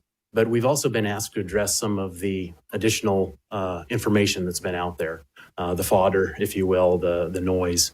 And so I would like to do some of that, particular why this project, why now. And so I'd like to start with the Duck River Agency's Comprehensive Regional Water Supply Plan. This is hot off the press. November of last year. It's an update, and this is just one of the appendices of it. It's a 2000 TVA environmental impact statement. And so this starts with TVA identifying needs for capacity and constraints on the river, identifying different projects and the 2 structural improvements that have been recommended since then up and down the river to address water supply needs, one being raised Normandy Dam and the other a downstream intake. And then this body document goes through a robust analysis, stacking on prior studies and coming to the recommendations that it has today, identifying, again, those 2 structural elements and identifying the drought needs or the drought risks, and identifies a key constraint for Murray County being our intake located in its spot on the river and behind that intake. So some of the recommendations in this document are implement the downstream intake as soon as possible. It also states that it's adequate to meet Murray County needs for well over 50 years. So it's projected to meet the needs for well over 50 years of the growth. And it talks about a redundant intake being a reliability for water systems. So instead of relying on a single source of potential failure, having 2 redundant intakes gives you the ability to mitigate disasters. So that's the Duck River Agency. We also spoke with Duck River Agency Executive Director this week and posed the question to a committee and that team, do they support the findings in that study? And unequivocally, yes, they do support this study. It is their report, it's their study, and they believe that we should move forward with that downstream intake. The Duck River Planning Partnership. This is the governor's commission to look at the Duck River and the critical habitat and the challenges there. It's based on the needs that were cited during the 2024 drought and the water crisis that it looked like it's looming. So it was commissioned by the governor to figure out what we can do to protect the ecosystem and protect public water systems. The downstream intake in this report is assumed as a project that's already being moved forward. It's going to be completed. So all the recommendations in this document build off of that downstream intake already being a project underway. You can see that in the CPWS permit being stated as 32 million gallon a day. That's only with the downstream intake. It talks about the feasibility study for the Tennessee River pipeline, and that the downstream intake is that first leg to the Tennessee River. And it also speaks to potable reuse at the local utility level. And that's only, again, the downstream intake being downstream of our Columbia wastewater treatment plant, that indirect potable reuse. It also, again, mentions that first step to the Tennessee River. So these two body documents are some of that backup that demonstrates the feasibility studies, the alternatives analysis, and why we've got this project in hand ready for you to bring forward today. But I believe you may have heard that we were on the radio, interviewed two radio shows yesterday. And so some of the things that came up during that show, I'd like to go ahead and give you some highlights. In the afternoon show, it was clear that the county mayor and Maury County Water Systems are not in favor of this project. They don't believe that we should be moving forward, and they've said so plainly. They call for a pause, and they're trying to bring distraction topics, and again, saying that you should wait and we should wait for the state to come in. So Mayor Butt came on after my interview and scoffed at the idea of a $35 water bill. And as you just heard, over 60% of our ratepayers, of our 27,000 metered customers, have a bill lower than $35. So I'm here to report that to you. She went on to say that we don't need to worry about a drought causing risk to our water supply, and that this project is just a short-term Band-Aid. These body documents would say differently. So then, a little bit later, Jason Gillum came on and defended the much higher rates of Maury County Water Systems, despite the low cost of wholesale water that we sell them. I explained how a $100 bill on a Maury County Water System bill translated to less than $25 in wholesale water cost. And fair enough, he talked about the rural water providers that they have, how many miles of pipe, how few customers, and that they need that difference in costs. But then Mayor Sheila stated that her proposal is for a regional water system to come in, the state to come in and build a Tennessee pipeline. We need to wait for the Tennessee pipeline to bring water supply. And she talked again about advocating for everyone's water rates being the same. So let me be clear. What she's saying is that our city customers in townhomes, modest residences here in the city should subsidize the higher cost of providing water to 2, 5, 40-acre parcels out in the rural county where people have chosen to live, so that everybody can be at the same water rate in the guise of fairness and equity. We've brought forward a responsible project. It's designed to meet the needs, mitigate critical challenges of ecosystem, and mitigate the risks to our ratepayers, which can be in place by the summer of 2029. The responsible step at this point is to move forward with this plan and not gamble with people's water.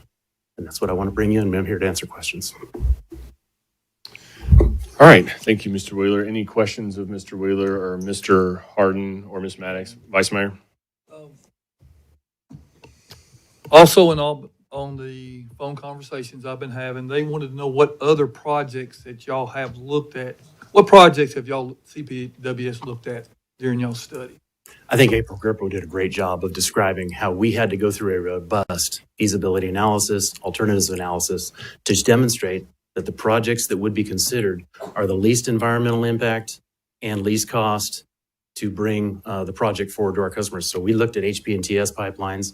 We did a feasibility study to the Cumberland that you may be familiar with last year, Timms Ford Lake, any other potential project that's out there. We had to look at and demonstrate as part of our alternatives analysis whether or not it was feasible and which projects we would bring forward.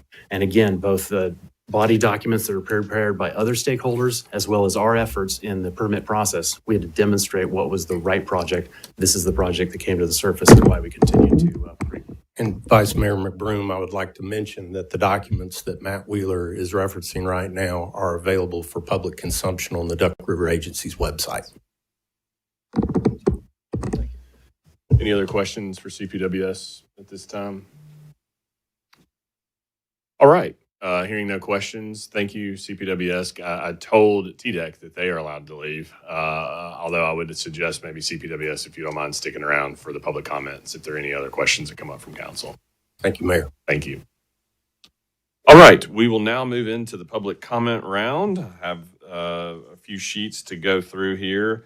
The first name, it looks like the initials are JAN in Culleoka. Looks like potentially a Jason A. Neal. I don't know if I'm pronouncing that correctly, but if there's an initials JAN out of Culleoka, James A. Neal was on Culleoka, we can come back. And I'm going to actually call you up in groups of three, so that way this will flow a little more efficiently. And if Miss or Mr. JAN decide that they're here or figure out that it was them that I was trying to provide the floor to, we can provide them the opportunity. Okay, Bart Watley, Sheila Butt, and Patricia Snyder. Those are going to be the first three. If you'll make your way to the podium as you're able, beginning with Bart Watley, and then Sheila Butt, and then Patricia Snyder. Those will be the first three. Welcome, and you'll have the floor for 3 minutes. Thank you, Mayor, council members. I'm Bart Watley from Culleoka, Tennessee. Excuse me for my voice. I'm sorry. CPWS has followed the advice of Duck River Agency in their studies since, I think, 2010, pursuing this 17-mile pipeline. Duck River Agency, DRA, they based their study on a population growth that was about half correct. They threw out the U.S. Geological Survey that was twice as much growth. Now, and in 2015, Murray County had an ad hoc water committee, and the CPWS and DRA said we could have multiple more car manufacturers as it was, and so forth. So there's misinformation out there that how much volume are we going to get out of this? But here's the question. Are we deciding this week or the next month, are we going to have a pipeline in the Tennessee River? Or are you going to consider a reservoir? That's the question, because if you buy into this, you're buying part of the cost of going to the Tennessee River, because if two 42-inch lines or whatever it is are needed for the Williamsport intake, why go to the Tennessee River? So that's what you're doing. You're buying on to the pipeline to the Tennessee River. And a serious consideration of the Columbia Dam by this Governor Lee 19-membership committee, no, it wasn't serious. They wouldn't even put us on the next agenda. And I don't hear it tonight much. You're making a big mistake. I'm going to say this as politely as I can say, but the best way I can say it. We need leaders in the commission, Murray County Commission, and the city of Columbia, and pardon me, ma'am, to have the kahunas to do what's right on this and do the thing that we're looking at. It's like an elephant in the room. God has given it to us. It's almost been built once and tore down. 97% of the land has been purchased for the footprint of the lake already.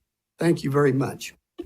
All right, Mr. Wiley, thank you. Next up, Sheila Butt. Mayor Butt, welcome. You have the floor for 3 minutes. Thank you, Mr. Chairman and committee members. Sheila Butt, Murray County Mayor. Thank you for having us tonight. I also serve on the Duck River Water Planning Partnership. There is so much in the past year that has been discovered through that partnership that it is premature to go with this program.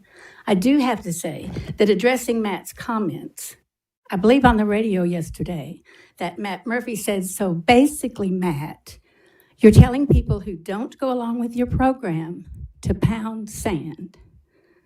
And Matt's comment was basically, that's up to them. So many things that he referenced, we can discuss at another time because it wasn't exactly true. We talk about that minimum rate for somebody who has a $34 water bill. Well, I wish you would talk to the people at the hospital who have hundreds of thousands of dollars in water bills. The school system who have hundreds of thousands of dollars in water bills.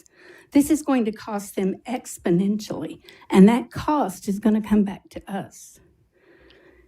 Is there disenfranchisement of thousands of people in Maury County who have no representation on this council? Are there still conflicts of interest? Do the numbers really add up for $500 million to get 12 million gallons of water a day? That is certainly not a wise decision. This is a short-term fix. Eventually, we have to go to the Tennessee. This is a short-term fix for which we're going to be paying the people of Maury County for 30 to 40 years. Is this really the only option? Why is all of Maury County carrying the debt for an asset that only the city owns? Why am I getting letters from people about eminent domain and their concerns about their property? Why would we not wait for these questions to be answered and regional water feasibility studies so that we can share the cost of a 149% rate increase? Why not wait to see if their high-paid lobbyists can get money from the state or the federal government? Why do we have to rush in this right now? Lots of small businesses have said to me just in the past 2 weeks, Sheila, if they raise my rates, I'm going to have a hard time, and I will have to pass those off to my customers. So this is just not a water rate. This is a rate on your hospital, your schools, and every small business, and guess who's going to pay for it?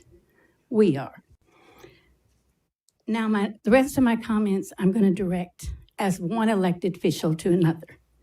When I sat in Nashville, I voted against many things that the administration, the Haslam administration, came to my office and lobbied for.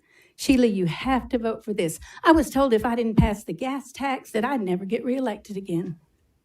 You know why I didn't vote for the gas tax? Because the people of Maury County didn't want me to vote for the gas tax. You are sitting in those seats because people put you in those seats. They have no other representation. You don't represent Columbia Power and Water. Their board does. You represent the people who voted for you. If you walked among those people right now, they would say, stop this. Let's look at every other option. Get some money from the state, get some, whatever. But they can't afford to pay for this. There is a big difference in a politician and a statesman. And when you assume the responsibility of sitting in those seats, representing people, not entities, people who are going to be paying for this in every aspect, with every cup of coffee they buy, with every time they go to the hospital, it's not just a water rate increase. And those people elected you to speak for them. And we have thousands in this county who don't even have one of you up there to speak for them. So I hope after every one of these meetings, because this was my goal as a state representative, when I went home at night, I wanted to look in that mirror and see a statesman and not somebody who doesn't represent their people, no matter what the pressure was. Thank you very much. All right, thank you.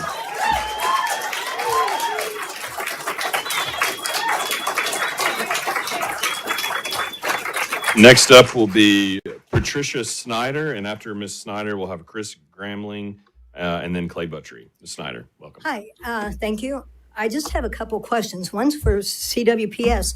Can you guarantee that the water rate won't go up any more than what you said? Can you put that down in writing?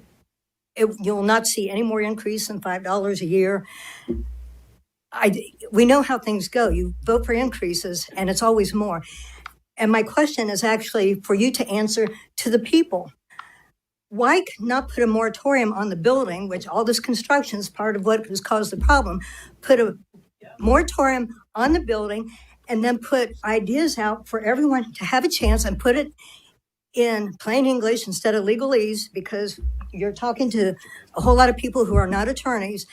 So everyone can understand what issues you're looking at, what solutions you're looking at, not just one or two, but all of them, and put it in a format that gives everyone a chance to see exactly what you've got in mind to provide water.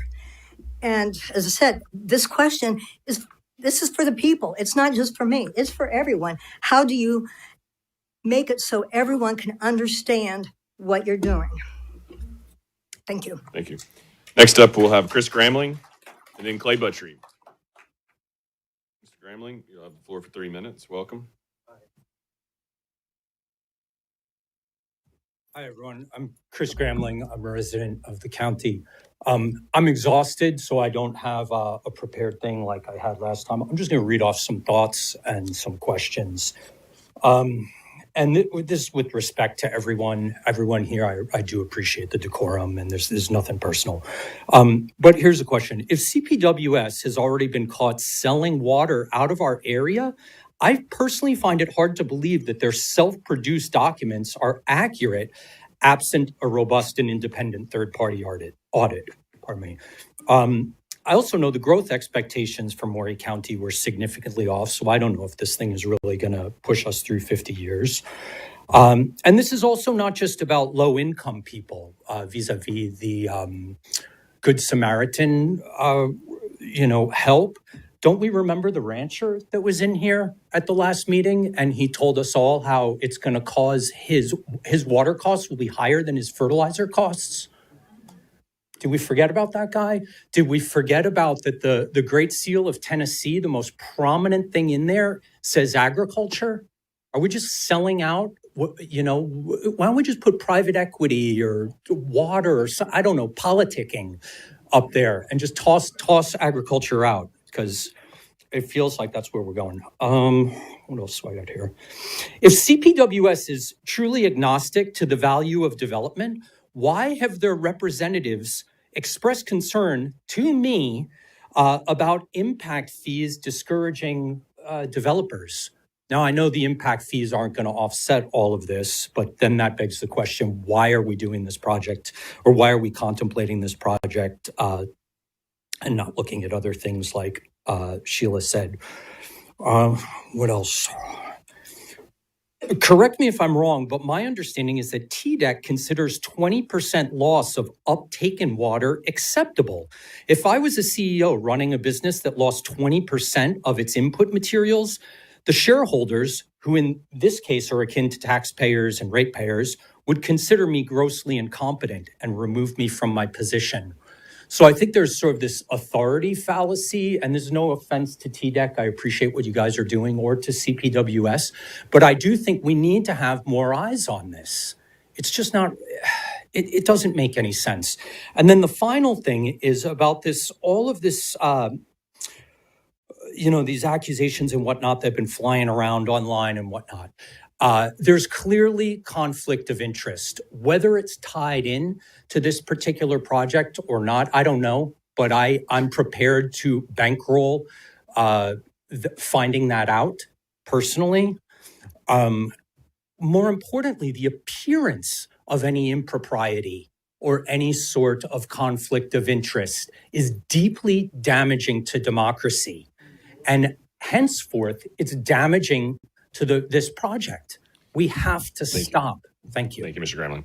Next up will be Clay Buttrey, Mr. Buttrey, and then after Mr. Buttrey, we'll have Anson Anderson and Paula Lindsay on deck. Thank you, Mr. Mayor and City Council. I appreciate the time. I'll be relatively brief. I came to Columbia in 1975 as a project engineer. I'm a mechanical engineer by profession. I worked in the phosphate plants, and after 7 years, I become plant manager of one of the prominent phosphate plants here in Columbia. I have overseen the construction of 3 dams in the Williamsport area, earthen dams that we use for tailings, but they now are under the control of the Tennessee Wildlife Agency, which has turned into a great place to fish and so on. And there's one of the dams is 150-foot high earthen dam. And I just want to speak a little bit about the Normandy Dam, and that's a diversion of what we've been talking about tonight. But the Normandy Dam this may be redundant, y'all may already know this, but it's a 110-foot high dam. It's 2,809 foot long. The surface area of the water in the Normandy Dam is 2,490 acres, which is a fairly large area. So to propose, and this may be the wrong number, just as an example, if we raise the level of that dam by 10 feet, you've got 2,490 acres. There's 43,560 square feet in an acre, as y'all know. You take that and multiply that by 2,009 acres, you have 108 million cubic feet of water. 108 million. You take it and raise it by 10 feet, that gives you 1.08 billion cubic feet of water. There's 7.48 gallons of water in every cubic feet. So if you multiply that out, that gives you 8,113 million gallons of extra capacity in the Normandy Dam. Our requirements, as I understand it, is 20 million gallons a day. If you take and divide that by the 8.1 billion, that gives you 405 days of extra capacity. And that's quite a bit for a long time. We may not, and some people tell me 10 feet is not feasible. If you did it 6 feet, which may be feasible, you got 240 days. So as I say this, I think that is something that we should consider, and I think it's viable. I've heard some comments about it, how long it would take. I think it would be a project that could be done, and of course you got to have TVA's approval. As a plant manager, I was very good friends with the TVA board and Marvin Runyons, and I had a lot of cooperation with TVA. Now, I'm hearing from y'all, we don't get cooperation with TVA, but we got to have cooperation with TVA. Thank you, Mr. Buttrey. That's your time. Oh, my goodness. Thank you. Cut me off. All right. Thank you, Mr. Buttrey. Next up, Anson Anderson, and then Paula Lindsay after Mr. Anderson.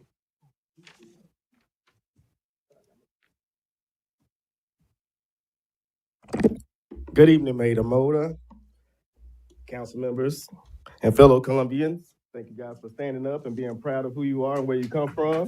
I encourage you guys to keep doing the same, keep fighting. My name is Anson Anderson. I'm here to stand against the CPS power hike, water price hike that has got everyone wet with worry.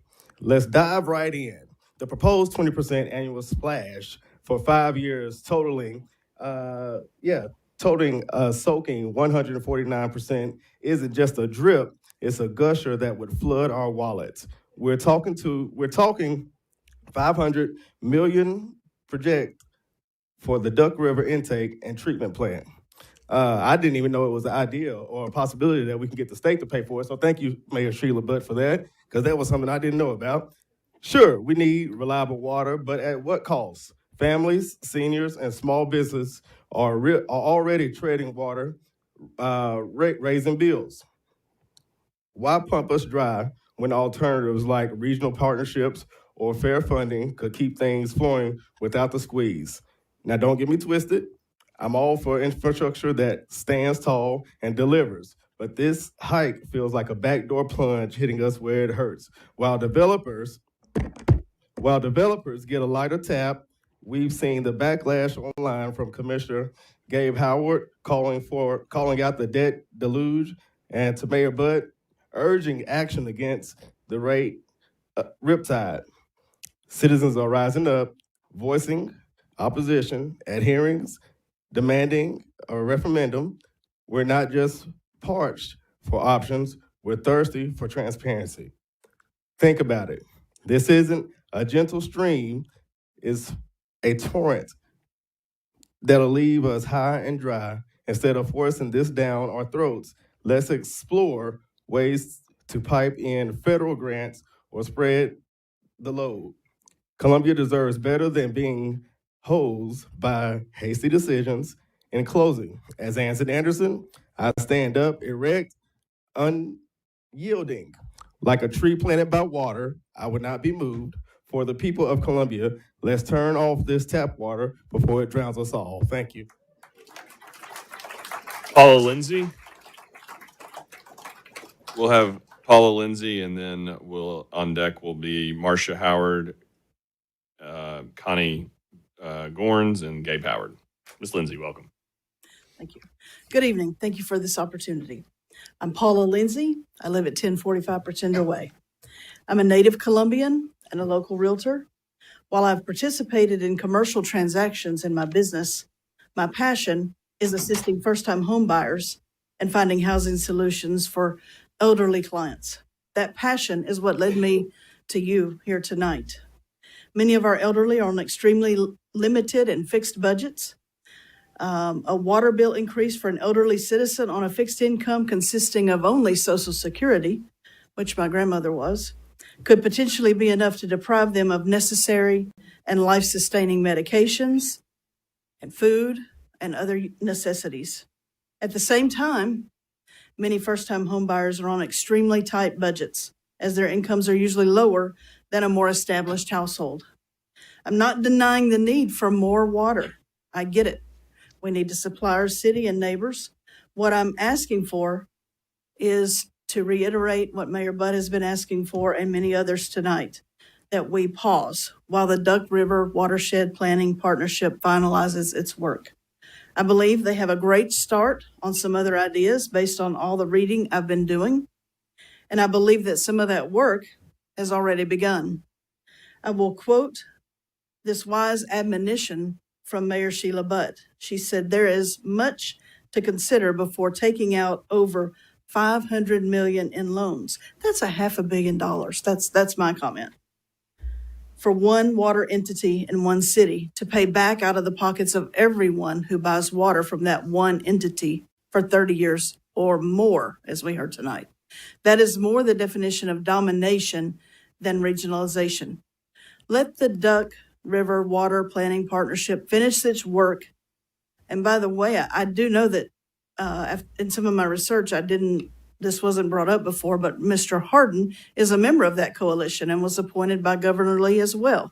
So I believe he should be willing to stand behind his group's idea of just pushing pause on this $500 million obligation for our city.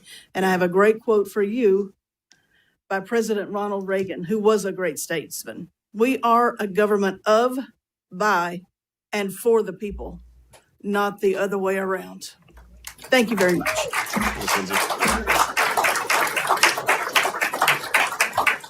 Marcia Howard, and then Connie Goins, perhaps is a better way of saying that, and then Gabe Howard. Ms. Howard.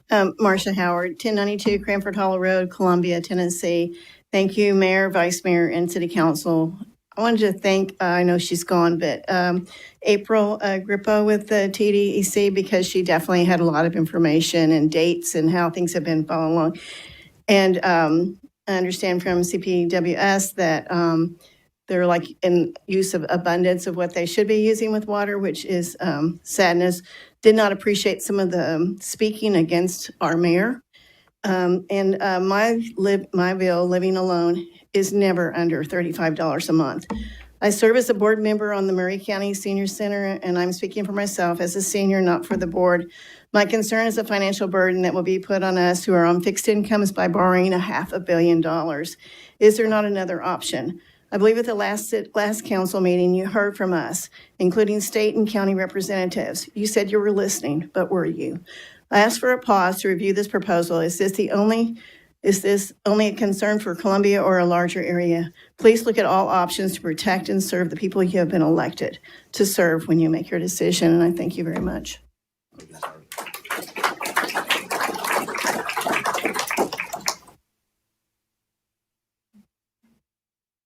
Hi, good evening.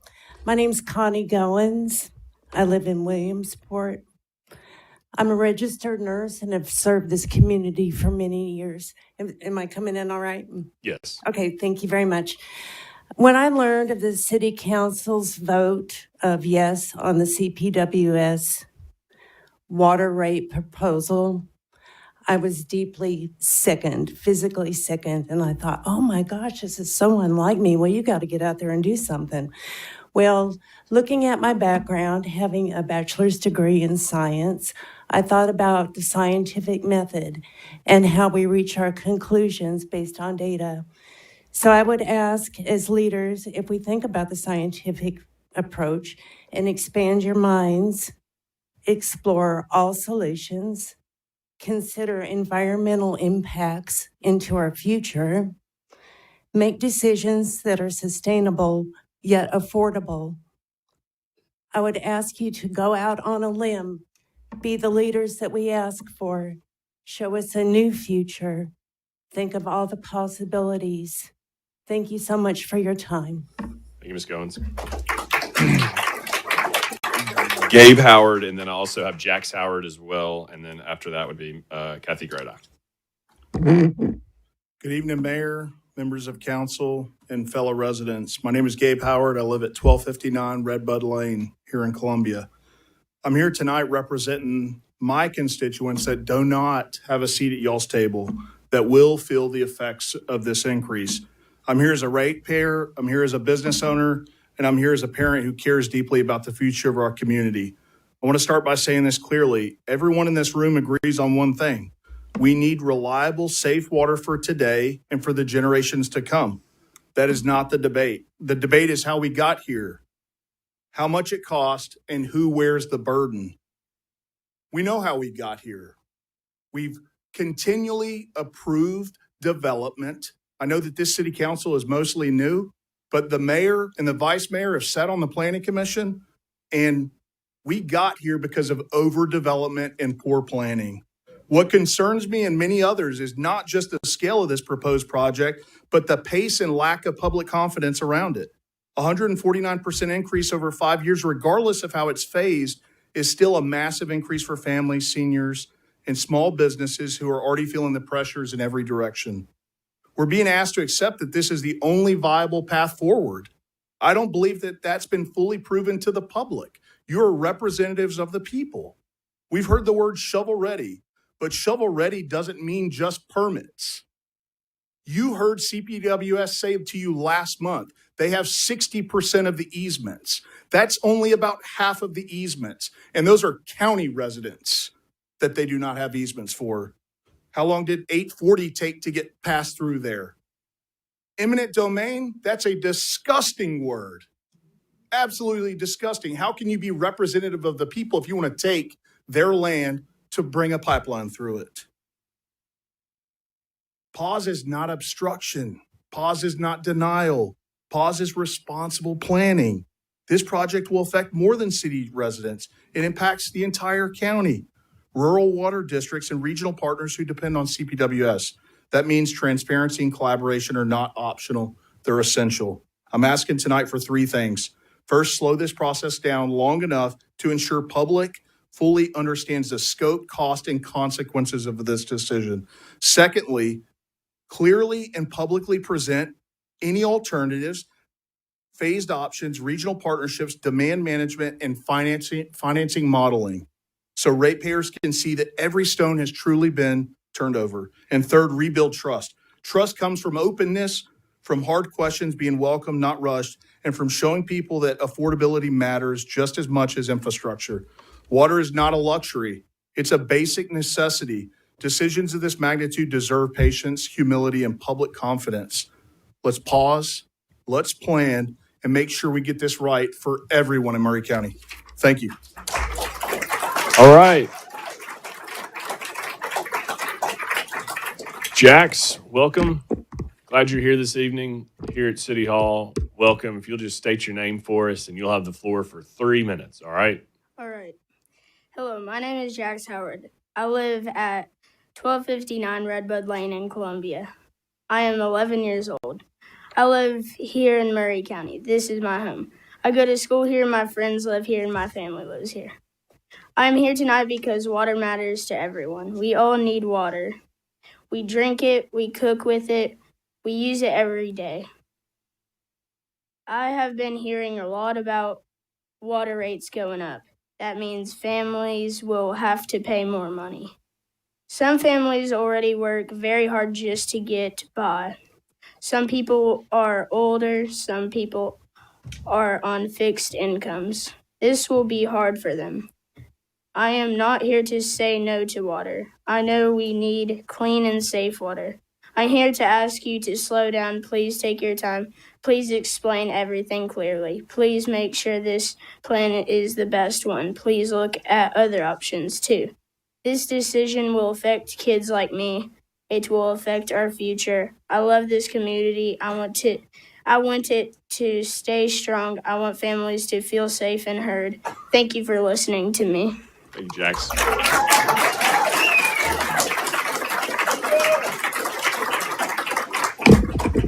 Thank you, Jackson. Good job, buddy.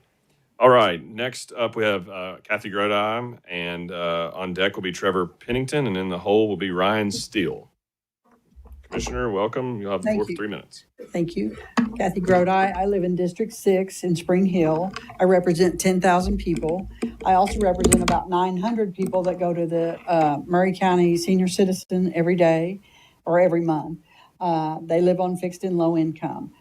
There were 18 county commissioners out of 22, and one of them had a health issue that is for a pause, that signed a letter saying for a pause. The numbers that have been talked to tonight from CPWS talked about a rate increase, but did not talk about how your bill would be affected by depreciation and how much money that would be added to your bill on depreciation. CPWS also mentioned that this plan is step one, a 520, I've heard different numbers, 520 million, 590 million, 570 million. That's step one. How much is the total step to get to the Tennessee River is what I'd like to know, the total picture. You don't ever want to do step one if you don't know the total amount of money that's going to happen. So that's something that bothered me. If you think of people that have children or that are on a fixed income or already having trouble, their water's going up, and then their property taxes could go up because their schools will pay more for water and the county will pay more for the water. Also, their hospital bills will go up. The food that they eat will go up because ranchers will have to pay more for the water for that. Just buying a cup of coffee will go up. And at a restaurant, I can see in the future, if we price people out with this water, you would have to pay $3.75 or $4 for a glass of water at a restaurant. That could happen because the business has to stay alive. And they also mentioned, the last thing they said was they kept saying 61%.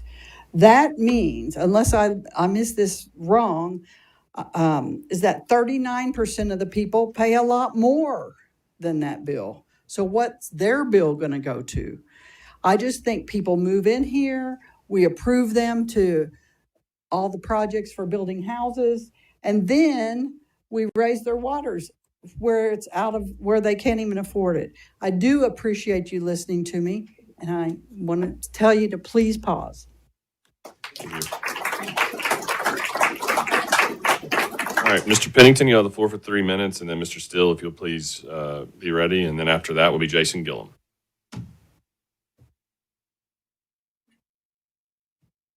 My name is Trevor Pennington. I live at 1202 Graymere Manor Road. I also have a farm, a family farm in Williamsport, Tennessee.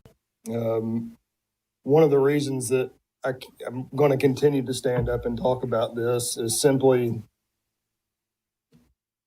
if my costs continue to rise, and everybody in this room knows that farmers and ranchers' prices continue to rise. We watch it every day. We watch tariffs hit us every day.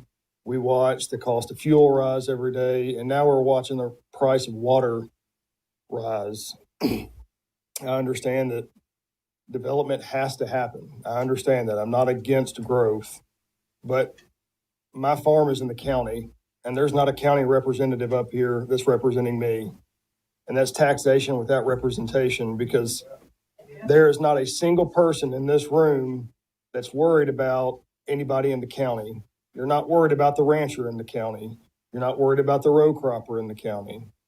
And those people are the ones who are the backbone of this community, because Maury County at its core is an agrarian society. It always has been, and it needs to remain to be an agrarian society. And as somebody said before, agriculture is the largest word in our state seal. And there's not a single person sitting on this council that's worried about that word in our state seal. So my question to y'all, or not my question, but my hope is for y'all to pause and think about this much longer, because if the water rates go up, people are going to have to start really and truly looking to see if they can afford to buy beef or they can pay their water bill that month. There's not an option between the two. The price of beef is already high. The price of agricultural commodities is already high, and they're only going to get higher. I also want to say to Columbia Power and Water, my family of four, my water bill is almost $300 a month, nowhere near the $50. If that continues to go up, that means that there are other families like mine that live in Sunnyside that have the same price water bill. So the self-proclaimed prices that they come up with, I can't see how those are something for this commission to stand on and make a decision. Thank you.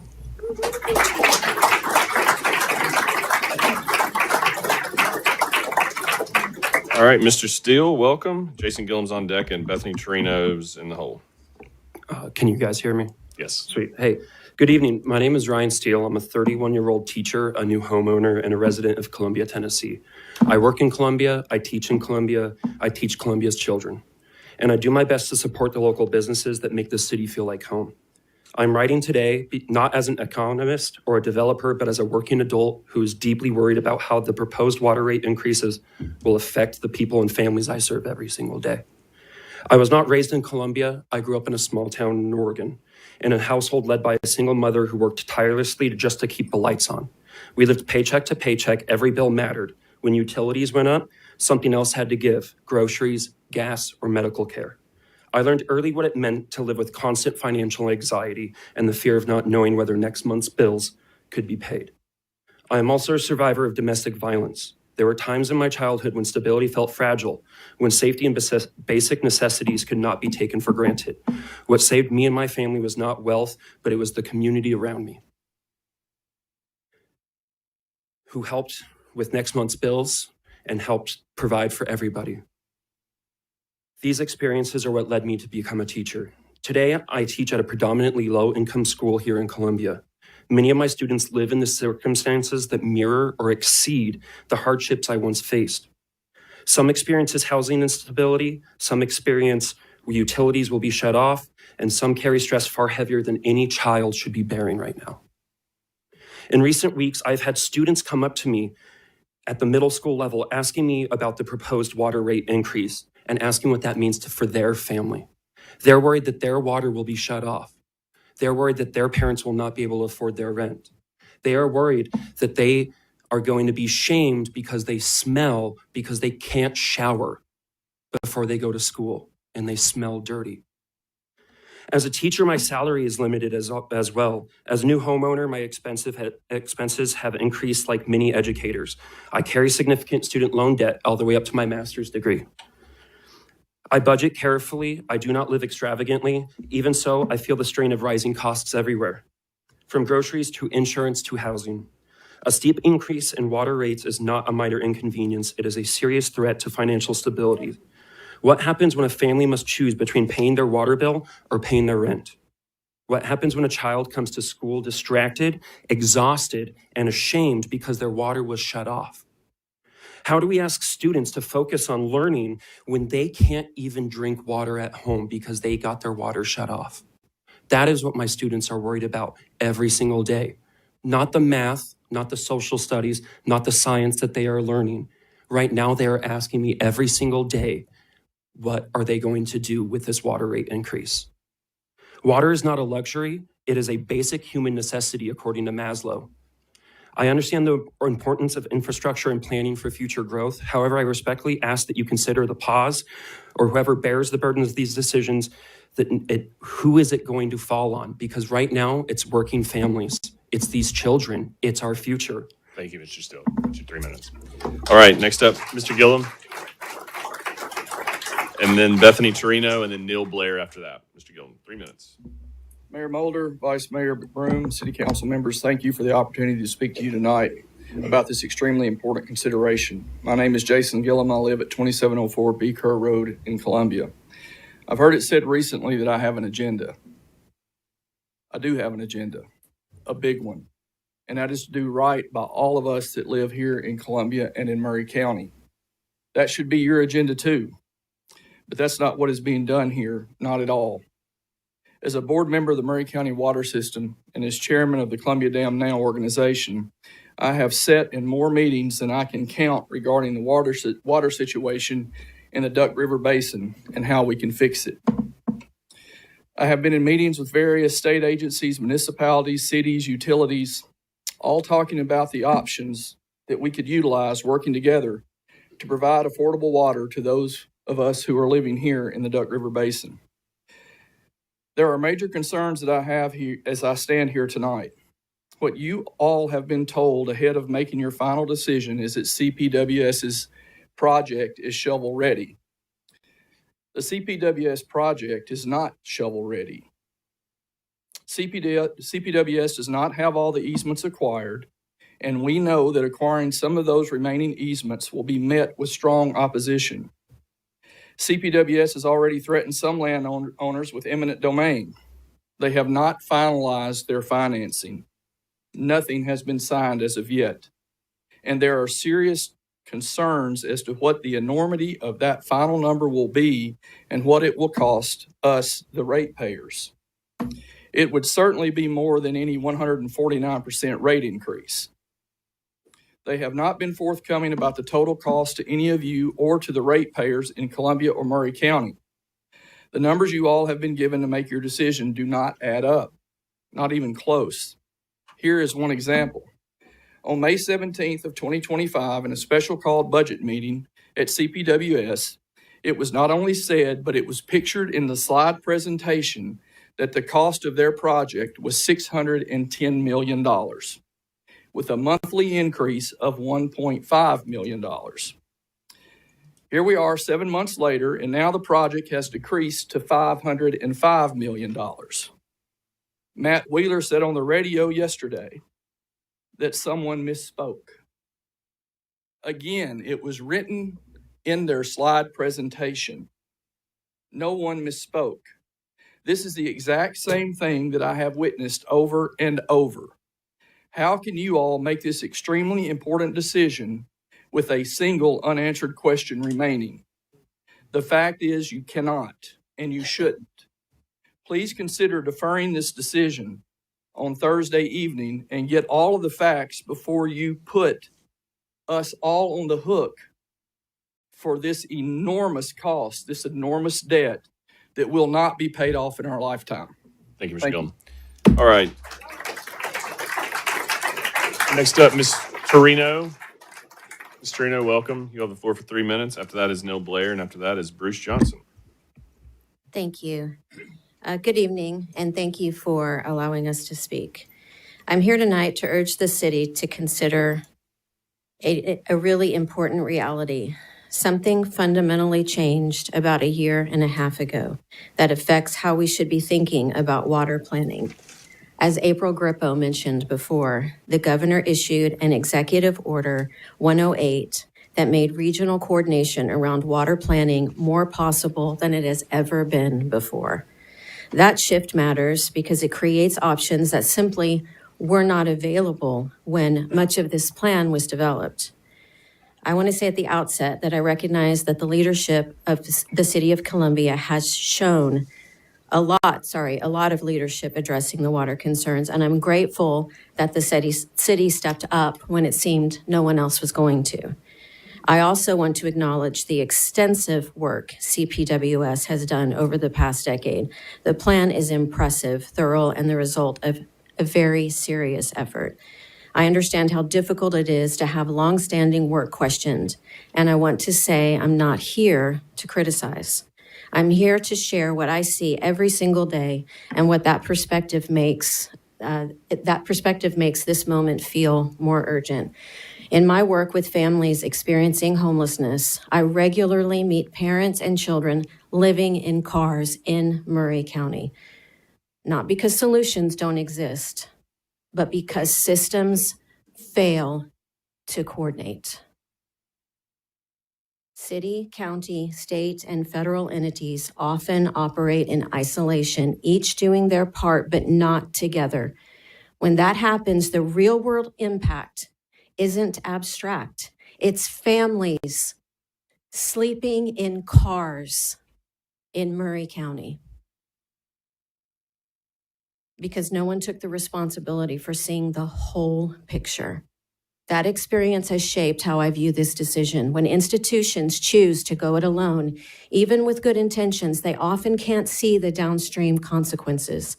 And from where I stand, it is irresponsible not to take full advantage of every coordinated solution, especially when the stakes are this high.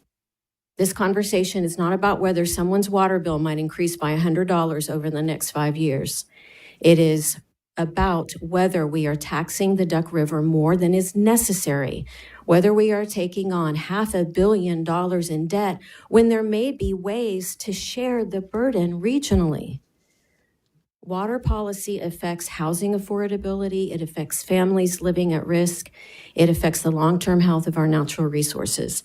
If Columbia were simply one voice among many in the coordinated regional effort, I wouldn't feel compelled to raise this concern. But when the city moves forward without fully testing what collaboration might offer, it signals a pattern that I've seen too often and one that carries real consequences for real people. So tonight I'm asking just for a pause. Thank you, Mr. Anna. That's your 3 minutes and actually a little bit over. Thank you. Next up, Neil Blair. And after Neil Blair, Bruce Johnson, and then Heidi McCluskey. Mr. Blair. Thank you, Mayor Mulder, and thank you, Vice Mayor McBroom and the members of council. I live at 111 St. Meat Drive in Columbia in the Sunnyside subdivision. My grandfather was on he was appointed by Mayor Buddy Morgan to be on the Power and Water Board back when he was around. And my dad was the first chairman of the Murray County Water System. And that was back in the 70s and 80s when it was formed. Back then, the dam was in the situation where they were building it, then they were holding it up, then they built it, and the problems with the mussels and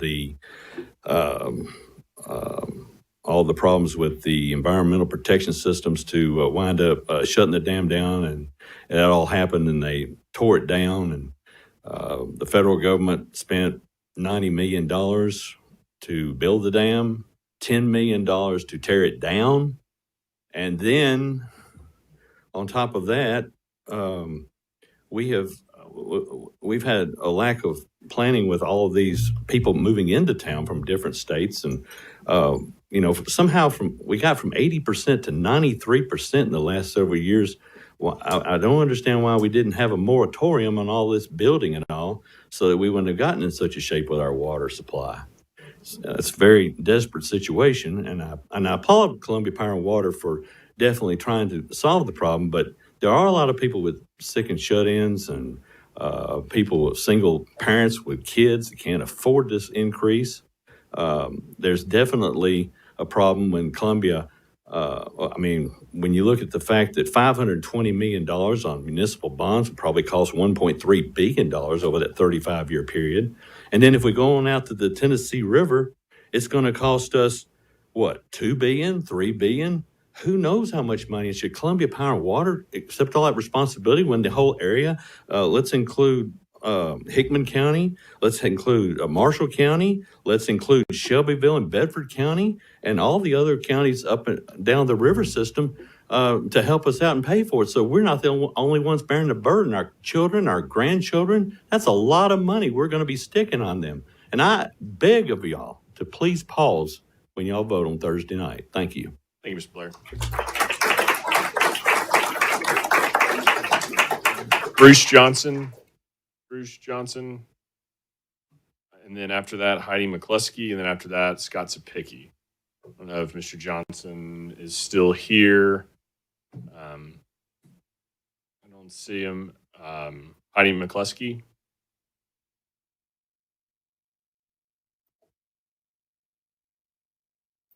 Welcome. You have the floor for 3 minutes. Okay, I'll probably talk for 30 seconds. All right. My name is Heidi McCluskey. I live at 220 Hanson Lane in Columbia. I am a mom of 17 children. I have 4 minor children still living with me. I'm a single mom. I'm a survivor of domestic abuse. I moved to Columbia with my family because it was family friendly and we were excited to be here, and it was affordable and I could do it.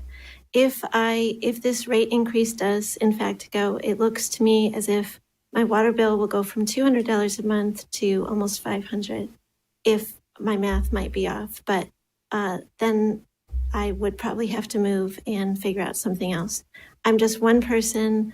I just have a small voice, but I just want to say that I am a resident here and I'm excited to be here, but I might not be able to be here for long if this goes into effect. Thank you so much. Next up, we have Scott Sapicki, Representative Sapicki. I know he's out in the hallway. Come on in, Representative Sapicki. And after Mr. Sapicki, Brenda Wood, and then Chris Wood.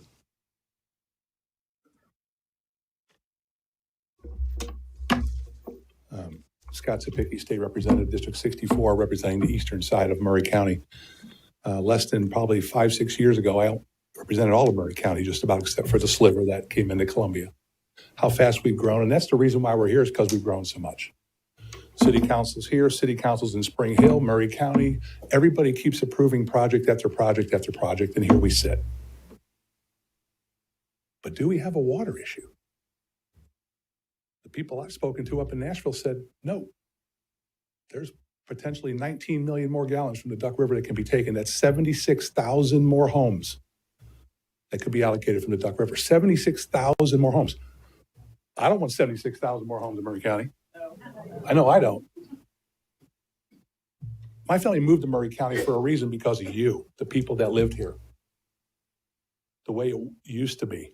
And now it's not becoming that anymore. It's becoming more like Franklin, Brentwood, Nashville. I didn't sign up for that. But that's where you sit. That's the decision you have to make. This decision you're making, it's not for me. It's not for them. You're putting our grandchildren on the hook for this. That's a decision that you really have to think about if it's the right one to make.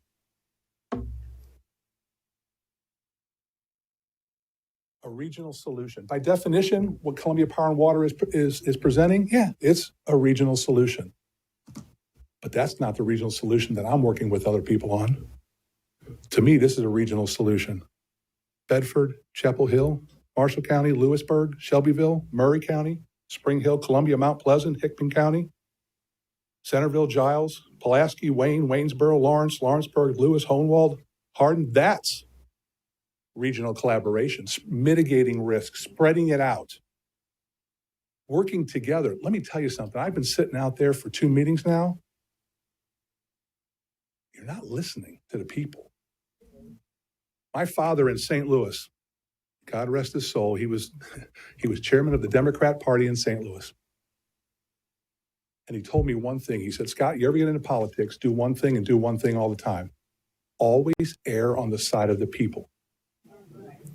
That's what I've made my career of in politics here in Murray County and in Tennessee, was making sure I always erred on the side of the people. 2 meetings, ladies and gentlemen. I'm still waiting for someone to come forward and say, do this. Nobody has. And they've had the same opportunities that we've had to sign in. What are we doing here? We're not working together. This is going to drive a wedge between Columbia and the rest of Murray County. Spring Hill's already come on the record and saying they're going to go after the cheapest water they can, whether it's from Columbia Power and Water or elsewhere. What happens if these projects that people are working on come to fruition and Columbia Power and Water starts losing customers? What happens to that 120% increase or that 140% increase? Does it turn into 200%, 300%? Or do you hit the impact fees so hard on the builders that you know what they say? We pass. Thank you, Mr. Representative. Thank you. Thank you.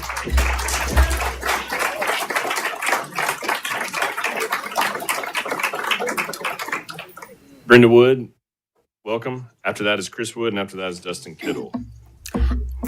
Good afternoon. I'm Brenda Wood. I live at 1205 Nashville Highway. My husband and I moved here in 1990, and the growth has been unbelievable since then. We came from communities where we saw and served on boards for the city and the fire district. We saw that we had to be there for our constituents. We weren't there to serve ourselves. So I think I want to just reiterate what everyone else has said tonight. Listen to what your constituents are saying. They know what they're talking about.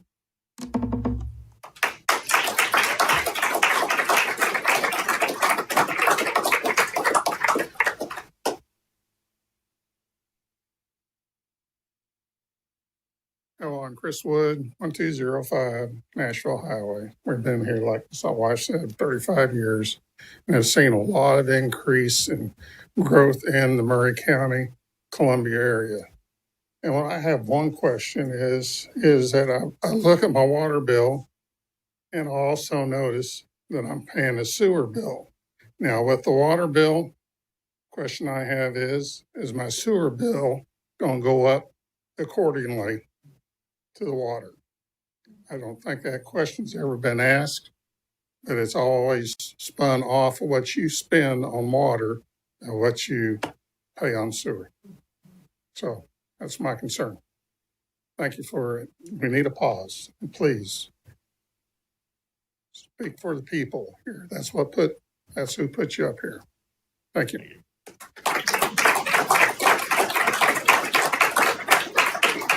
All right, next up is Dustin Kittle.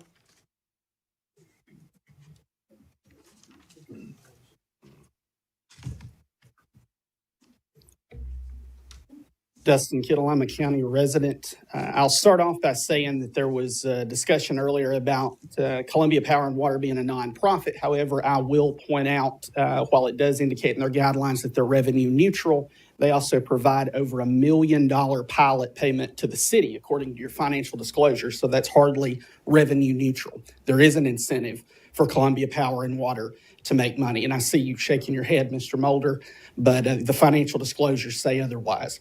I would also say there are a number of conflicts here, and I have a question as to whether this body actually understands what a conflict is.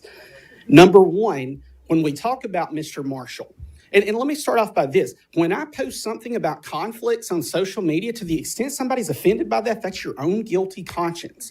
I would expect you to ask me what my conflicts are on this. And I can tell you, I've not taken not a penny to speak out on this issue. I've spoke out on this issue because this issue deserves transparency. Mr. Marshall's problem is not the fact that he serves on both boards. Mr. Mulder served on both boards when there was a trailer that was donated to the county. The board that he served on was with the hospital. He recused himself because he said that he served on a separate board.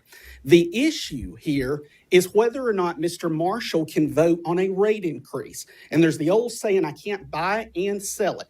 So in one vein, he is taking up for Columbia Power and Water and having to do what is in their best interest. That can directly conflict with what is in the best interest of the constituents that he actually represents. Because I certainly don't think any of them are in favor of this rate increase. That's where the conflict is, not the fact that he's allowed to serve on both boards. Mr. McBroom, who earlier on the Water's Edge matter indicated that he was abstaining, and I've noticed that he's not abstaining, obviously, on the water pipeline issue. On the water's edge, to be clear, I noted in the last meeting you abstained because you have property that's in the area. What I would say is I've looked at that property. You would have to take a run and go and jump over the water pipeline trench line to get to the property you're abstaining on. So you've set your own precedent there to box yourself in that you would have to abstain on this water pipeline matter when the property goes right through it. With TDEC, I have no confidence whatsoever that they can protect the Duck River. Something, and I appreciate Ms. Grippo, she seems like a very nice person. What she failed to mention was TDEC approved this initially, and Tennessee Wildlife had to sue TDEC. And when they sued TDEC, and I know Columbia Power and Water knows about this because they had to put up $100,000 as part of the monitoring program for it. There's a settlement agreement that was entered into later. So there was a compromise after the fact. So I've got very little confidence that TDEC can protect those interests. The last point that I'll make is what I'd call country mouse, city mouse. And the statement earlier as far as the county mayor, where there was indication that she was incorrect in talking about Mr. Pill, having that's the your 3 rates the minutes. same. Thank you. That's your time. Thank you for being here this evening. Yeah. All right. That takes us back to.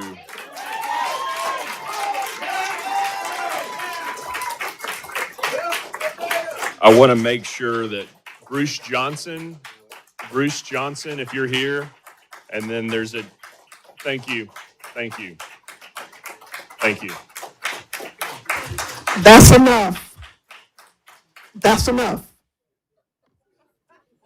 Sick of it. That's enough. Bruce Johnson, I want to make sure Bruce Johnson has the opportunity once more. And then the individual that I could not read the handwriting that lives in Kellyoka with the initials JAN. Just want to make sure those two individuals who were signed up to speak have the opportunity. And that concludes our public comment this evening. So thank you for that.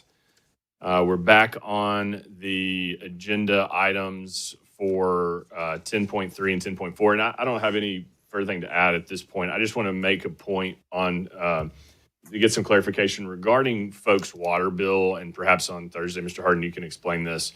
But when they get their water bill, there are multiple line items on that bill that are comprising the $300 that would perhaps include everything from the sewer rate that the city pays the CPWS to include that charge in order to provide that bill and to save postal rates, among other things, and also including broadband and television in some cases. And so I think there just should be some clarity on how to read that bill so that there's no mistaking on what the actual water line item is, and that may help with one of the questions that occurred this evening.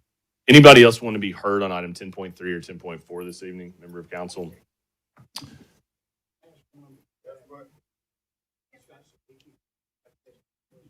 All right. Representative Sapicki, if you'll please come back to the floor. We're concluded with public comment this evening. We have a question from Mr. Sapicki. Yes, sir. Mr. Spicky, I appreciate you being here, but I've got a question to ask you. Yes, sir. In the way you stand in the state as our representative, do you see any other options than what we stand before right now?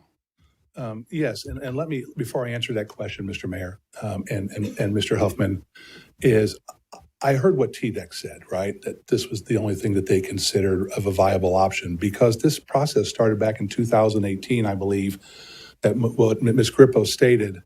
And over the last year, this issue of water has come to a forefront because of a bill that I ran to protect the Duck River here in Murray County. Governor Lee having an executive order behind that saying the importance of the Duck River and maintaining it the way it is, and then putting the Duck River Agency in charge of trying to come up with solutions to a water issue. So to answer your question, the answer is yes, there are other viable solutions. Number one, raising Normandy Dam 5 feet. That was a recommendation to the governor. Off-river reservoirs on the Duck River is another possibility that creates and mitigates the ability for us to keep water flowing in the Duck River. The installation of the CPWS intake, the Harpeth Valley connection through Murray County, the possibility of Murray County giving up their permit for 3 million gallons and flipping that over to Marshall County to allow Marshall County to feed 3 million gallons back into Murray County through a connection that they can build. A regional water commission. I don't like the word authority because it seems like one person's in charge. a regional water commission, like I brought up, of all those different counties working together, mitigating risk, sharing responsibility. And the most important thing is, if we can put all those people together, all those different counties, all those different utilities together, we reach down to the Tennessee River in Wayne County. And we can partner with TVA, the federal government, Congressman Ogles, to possibly put a 50 million gallon intake down in Wayne County, build a water treatment facility down there. And because those entities are all interconnected, we can have 50 million gallons flowing throughout southern Middle Tennessee for our future, with not jeopardizing the integrity of the ecological importance, the environmental importance, and the recreational importance of the Duck River that the General Assembly of Tennessee has said is important to us. And Governor Lee doubled down on it. I hope that answered your question for you, sir. Appreciate it. All right. I have a question for Representative Sapiki. Yes, Mr. Have you even looked into any kind of grants that could help offset the amount that maybe, it could offset it? Have you looked into anything like that? Yeah. Yes, I have Okay. spoken with TDEC on possibly figuring out better interest rates for Columbia Power and Water. Congressman Ogle's office could possibly do a federal grant if we can figure out how to do that. All things are on the table, and I'm glad you're talking about that. Let's look at all things on the table before we hook the people of Murray County for $500 million. Okay, have you, why is it just now that you're talking about you've looked into it? This has been going on for a while.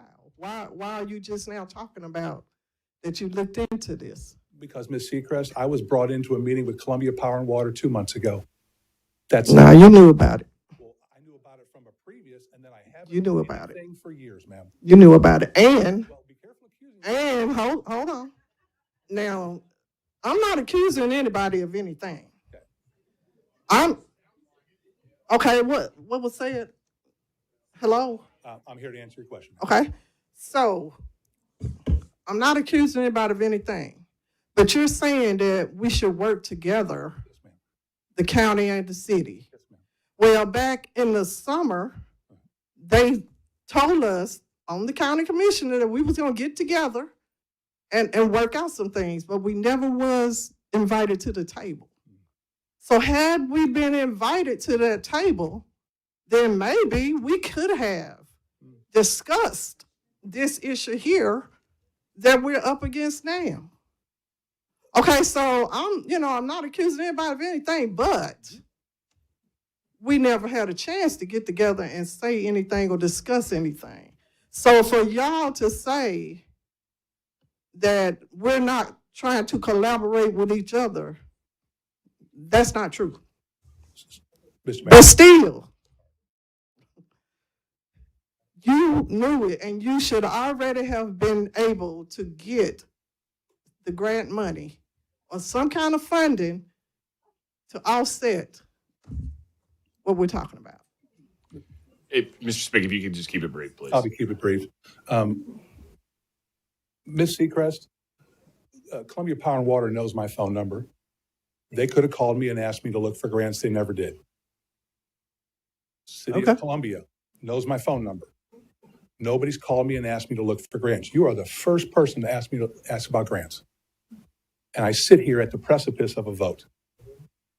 All I'm asking you to do is, within the short course of less than a year, I've just read to you 7 other options that are possible viabilities that may not cost $500 million. But if they do cost $500 million and you regionally share that, that cost is mitigated throughout 6 or 7 counties of people paying. It gives you more power. They don't want power. And this is the point, Mr. Mayor, I'm going to finish up with this, is no matter what happens, whatever you decide you're going to do, that's a decision this board has to live with. However, it's still going to end up in Nashville at the Tennessee Local Development Authority, which is made up of Governor Lee, comptroller, the treasurer, the secretary of state, the commissioner of finance, and a city and a county mayor. They will have the last say on whether this goes forward or not. And Governor Lee has made it perfectly clear that he is going to protect the Duck River. So whatever you decide is fine. You have to live with that. We have to pay for it, but you have to live with it. But if you think I'm going to be silent in Nashville, I didn't ask you to be silent. you're kidding yourself. Thank you. All right. Any other questions on item 10.3 or 10.4 for members of council? Hearing none, we'll move on now to item 10.5. First consideration on ordinance number 4574, an ordinance to amend ordinance number 4487, the Connect Columbia Comprehensive Plan by reclassifying the future land use designation for tax map 112 parcels 17 and 18.02 located off of Trotwood Avenue and Foster Lane from rural transition to suburban neighborhoods Ward 1. This is also ties in with item 10.6. Mr. Massey. Yes, the council received an email from the developer on both these items requesting it be deferred. All right, so there will be a vote required on 10.5 and 6 to defer it. Okay. Yes, sir. Any other questions of Mr. Massey on items 10.5 or 10.6? Hearing none, item 10.7, first consideration on ordinance number 4579, an ordinance to amend ordinance 4400, the zoning ordinance of the city of Columbia by de-annexing properties located off of Darks Mill Road, being tax map 52, parcels 38.03, 05, 06, and tax map 66, parcels 101, 102, and 103. This is item 10.7. This is the issue. I don't think anybody signed up to speak on this, but that we had heard back in October, November, and we had a presentation and discussion. It was sent back to Planning Commission. Mr. McKelvey, I think, sort of helped with those constituents bring that to Planning Commission. It did pass Planning Commission, and it's now on our agenda for somewhat of an unusual procedural situation, but one that I think has been worked through thanks to Mr. McKelvey and the city attorney and others. So that's 10.7. Any questions on item 10.7? All right, hearing none. Final item on the agenda is item 10.8. First consideration of ordinance number 4580, an ordinance for the abandonment of a right-of-way being Columbia Rock Products Road and authorizing the mayor to execute and deliver quitclaim deeds to the property owner. Mr. Massey, did you have anything on that? Mayor, just want to note that this is in relation to the work that was done that Vulcan did for the city of Columbia as part of a development for them that got approved through the Planning Commission. And at the end of that, there was some right-of-way left over that was not needed by the city. So we're recommending to deed it over to the adjoining property owner. Okay. Any questions on item 10.8? Hearing none, that concludes tonight's study session agenda. To those of you who were watching on our live stream for the first ever study session live stream, we thank you for joining us. Thanks to all of you who were here this evening and who